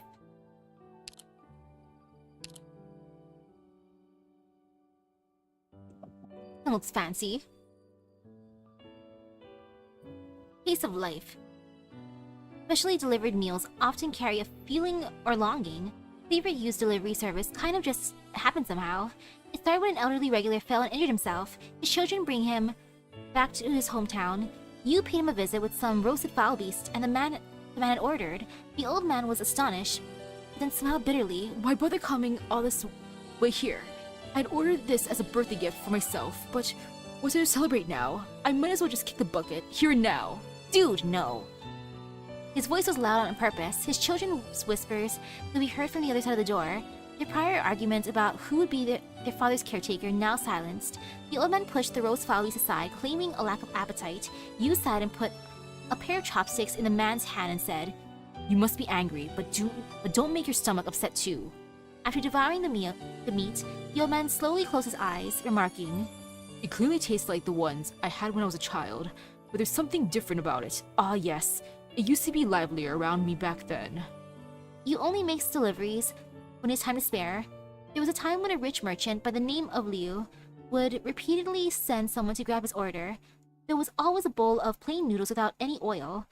You remember that customer? The Liu estate was past its glory days. You crossed the knee-high doorstep to find a now dilapidated and desolate home. With most of its belongings sold off, upon hearing his noodles were here, the bedridden merchant struggled to raise his head for a bite. As he tasted the specially provided extra serving of scallions with his noodles, tears rolled down his face. So you still remember that broke, wretched peddler? The bowl of noodles you gave me for free back made me set on selling all my possessions on a gamble. If even plain noodles could taste this good, then how could a bad life possibly get right? So I tried again and again. Big wins followed with big losses in a loop, before I finally encountered a devastating loss. You're the only one left who cares about me now. Yu was silent and sat there until the merchant finished his meal. The first funeral feast Yu attended was also a regular. His first time experiencing the taste of a forever farewell, he was just somewhat bewildered and lost. The banquet's atmosphere was just about like any other banquet. Though some were wordlessly grieving, others were busy toasting to their superiors, while friends and relatives simply chatted about day-to-day matters. As if the banquet had turned into an ordinary meal after a good crying session, what he found incomprehensible was the deceased's last wish. He had asked Yu to serve the spicy chili oil hot pot at his funeral feast so everyone could merrily enjoy the meal. A guest, invigorated by the food, recounted an awkward episode when the man had accidentally dropped his work pass into a hot pot, causing the spicy soup to splash all over his colleagues, generating some laughter. Others shared more amusing anecdotes, his bad habits, aspirations, and his catchphrase, "I'll treat you to dinner sometime." As Yu looked at the pot before him, he suddenly understood the deceased's intention. He simply wanted to say goodbye by treating everyone to a meal. Aw, I'll treat you to dinner sometime for reals. The dinner or the banquet was like any other feast under heaven. It brings joy to some, while sorrows to others. Some prefer spice while others prefer sugar. Such is life in the mortal realm. Okay, Yu's story wins. I like the slice of life aspect. I like cooking shows. And slice of life is fun too, so this is nice. I enjoyed it as well. It's quite different from Brotherlies Yeah. in a way, but similar. Out of all the sweet siblings, Yu's is the most wholesome. おかえり For some reason, it's the youngest sibling that seems the most Yeah, surprisingly. level-headed when it comes to family dynamic. Brother Yu must be protected.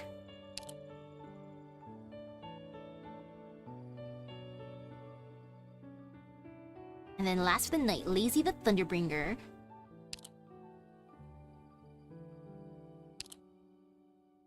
File, basic info, codename Lazy. Gender female, combat experience 6 years. Place of birth Yan, date of birth March 5th. Race Hilin. Height 171 centimeters. Infection status, medical tests have confirmed that there's no infection is present. Physical exam, physical strength standard. Mobility excellent. Physical resilience standard. Tactical acumen excellent. Combat skill excellent. Origini simulation exceptional. Profile, Lin Qingyan, former deputy minister at Yan's Judicial Review Office. She returned to the Tianqi Bureau to study Lei Fa after resigning from her post, stopping at Rhodes Island during her journeys and taking part in some field missions. Clinical analysis, imaging tests reveal clear normal outlines of internal organs. And no abnormal shadows have been detected. Originium granules have not been detected in the circulatory system, and there is no sign of infection. At this time, this operator is believed to be non-infected. Cell originium assimilation, 0%. Operator Lazy shows no signs of originium infection. Blood originium crystal density, 0.12. Operator Lazy rarely comes into contact with originium. Archive File 1.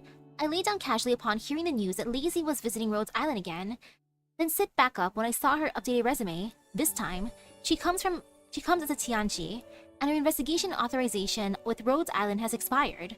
Does this mean that Rhodes Island no longer needs to be on guard with her official background? One thing is clear, at least. Her movements are now regular and predictable. thunder cracks can be heard from the training room, and they crackle down when she is not on missions. Then she can be seen reading in the library in the afternoon. She completes her missions flawlessly and without complaint. She's a regular visitor to the bar with Blaze, though she never drinks herself. Other than requesting to see Zuolei's mission assessments on her, she has never made any unusual requests. This change in Lazy must have something to do with the case she'd been working on for years. Though the incessant pursuit of justice always comes at a price, especially for someone as stubborn and unwavering as her. She has never been overly concerned with the titles and power. But that was hardly the only price she paid. It had long occurred to me that life would not be easy for someone like her, and the path that her lightning illuminates is often a treacherous one.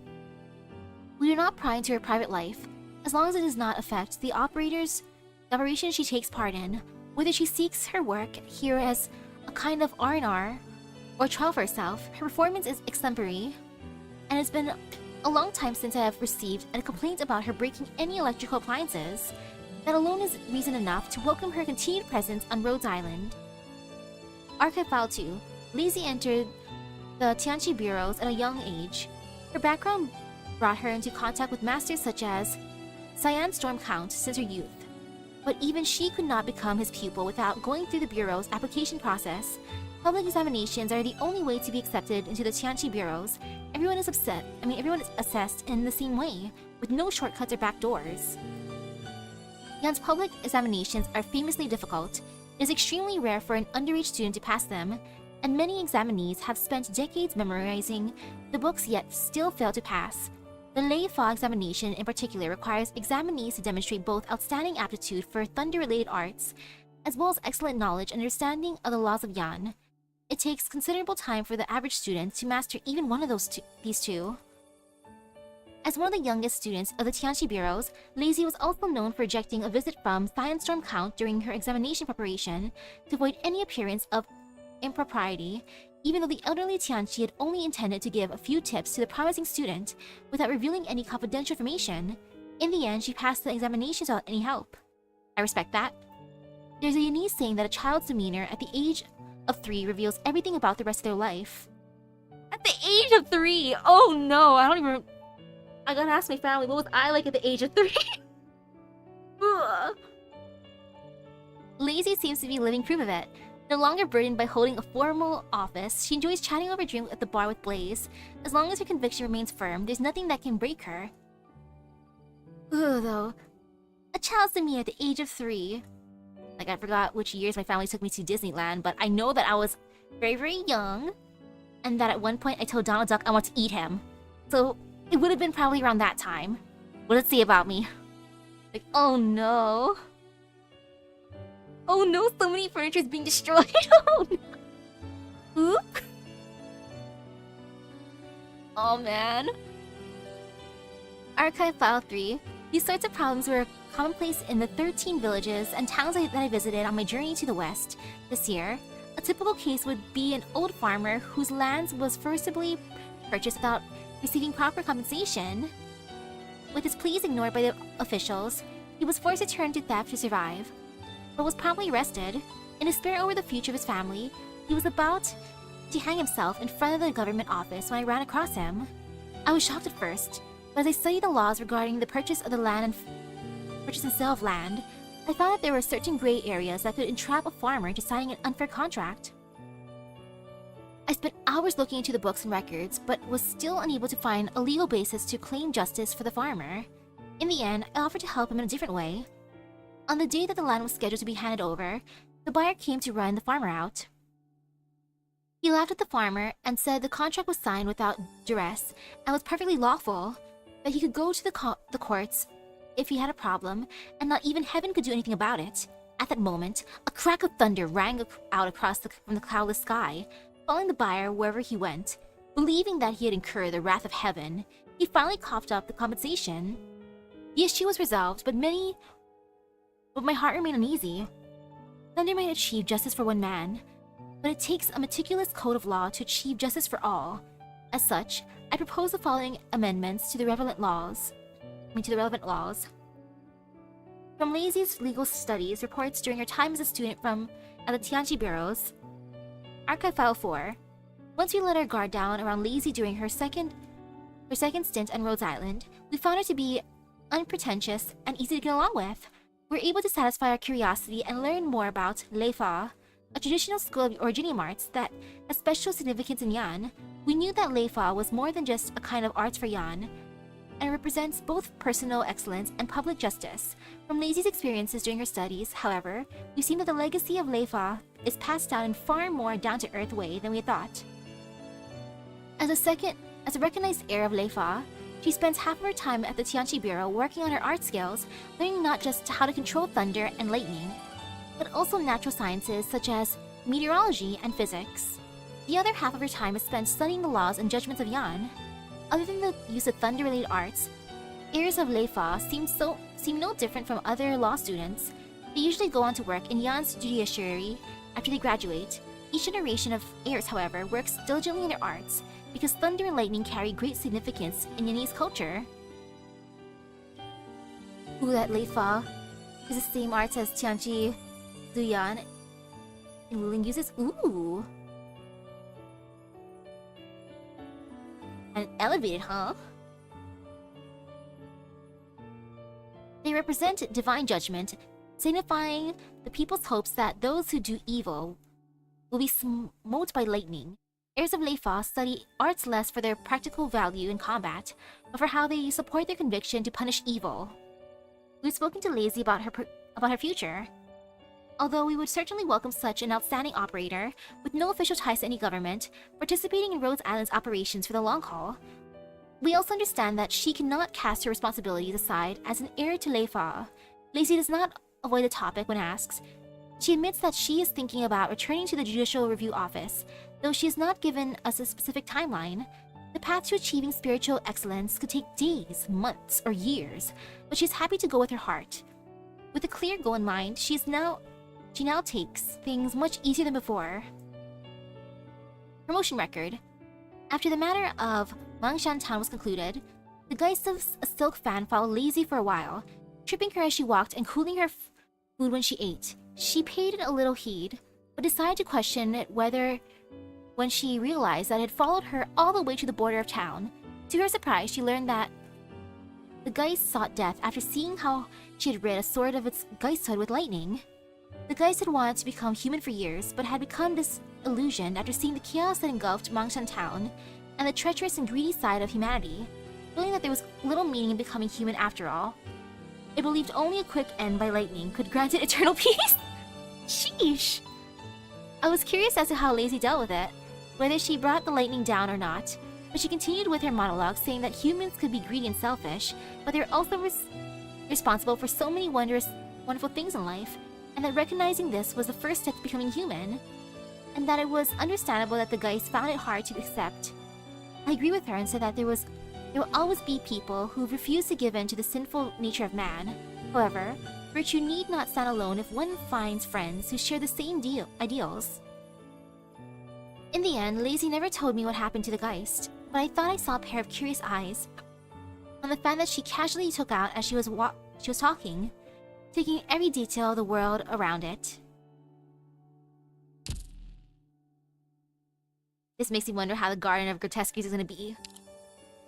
That's going to be fun starting it later on.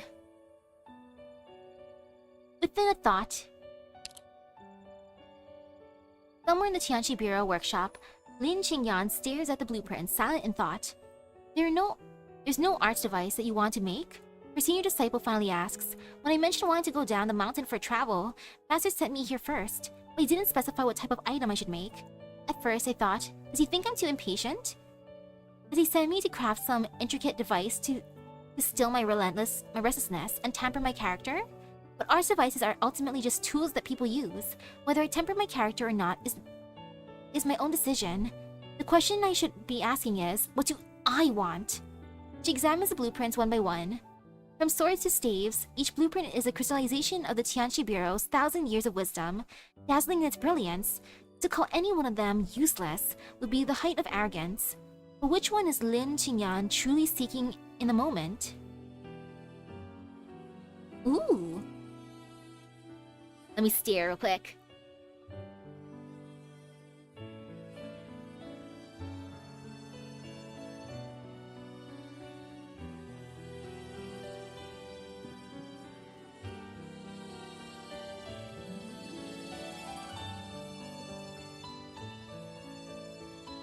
Ooh, is it a descendant or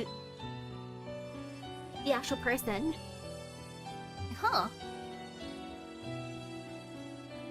I have an answer for that, but that would be spoiler. Okay. When you eventually start Enfield again, it'd be exciting for you to learn.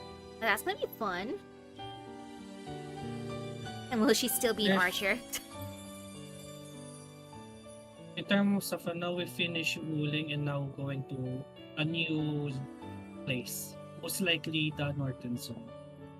Cool. For me, I'm pulling for her because she's definitely Rose Island affiliated. Mm. So I'll have, if I get her, I'll have her files ready. Eventually. Perfect.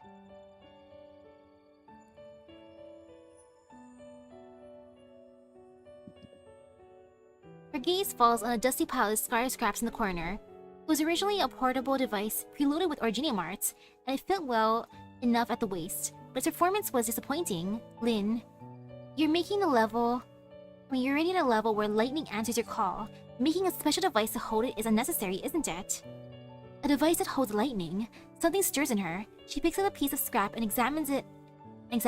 After a moment's thought, she asks her senior disciple for the blueprint, sits down, and calmly begins assembling this abandoned device. Several days later, Lin Qingyan bids her master farewell and prepares to set off down the mountain.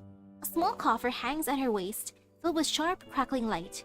When her master asks her about it, she replies, "As a child, I trained diligently so that heaven's lightning might split the darkness of the long night. But now, I learn that there are there are wrongs in this land. Rights and there are wrongs in this land. There are laws, and there are human emotions. Lightning might answer my call. If there are times when it is forbidden, times when it ought not come, and times when it may come but need not. Judgment of right and wrong lies in a single human thought, so I keep this coffer to store the lightning that is summoned in those moments, so that it may spark self-reflection." With that, she bows deeply and starts down the mountain.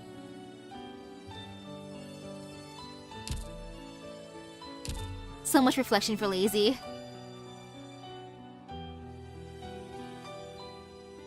That was So- nice. Who was your favorite for today's prep stream? For me, definitely Brother Yu. Yeah. Is the sister. Brother Yu wins.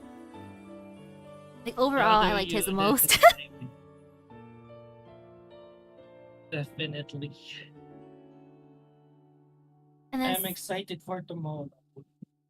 oh yeah, tomorrow I'm gonna do sometime in the morning. I'll make like a little stream thingy, like ahead of time. I gotta figure out what time exactly Yeah. still. Like just doing a start earlier Yeah. in your usual stream. Yeah, they'll make the YouTube lobby early so then that way you can see like the time. Okay. For next schedule, we can expect that you'll be able to finish the Garden of Grotesqueries by next schedule and start the event as well. Yeah, most likely. Should be doable. Definitely doable. Like, I'm excited for that. But oh gosh, I wonder how insane the Garden of Me Sea is too. gonna end up being. For the Garden of Grotesqueries, as you may have known, it was cinema. Mm-hmm. And for the Yan event, it was peak cinema. I'm excited. I'm super excited for that. I want the peak. Thanks for today's stream, Misaki. Have a good dinner if you haven't eaten yet. Thank you. I'll go see what's left. And I'm like, sorry, family. I want to play game. Teehee. Worth it. So worth it. I like doing this way much better than the delay for speaking. When it comes to speaking. So Okay, yeah, see you next time. put up the thing soon. See ya. With that being said, thank you for stopping by the stream. I hope everyone has a great rest of the day, but gotcha luck. I'll see you guys later. Bye bye. Woohoo, dinner time.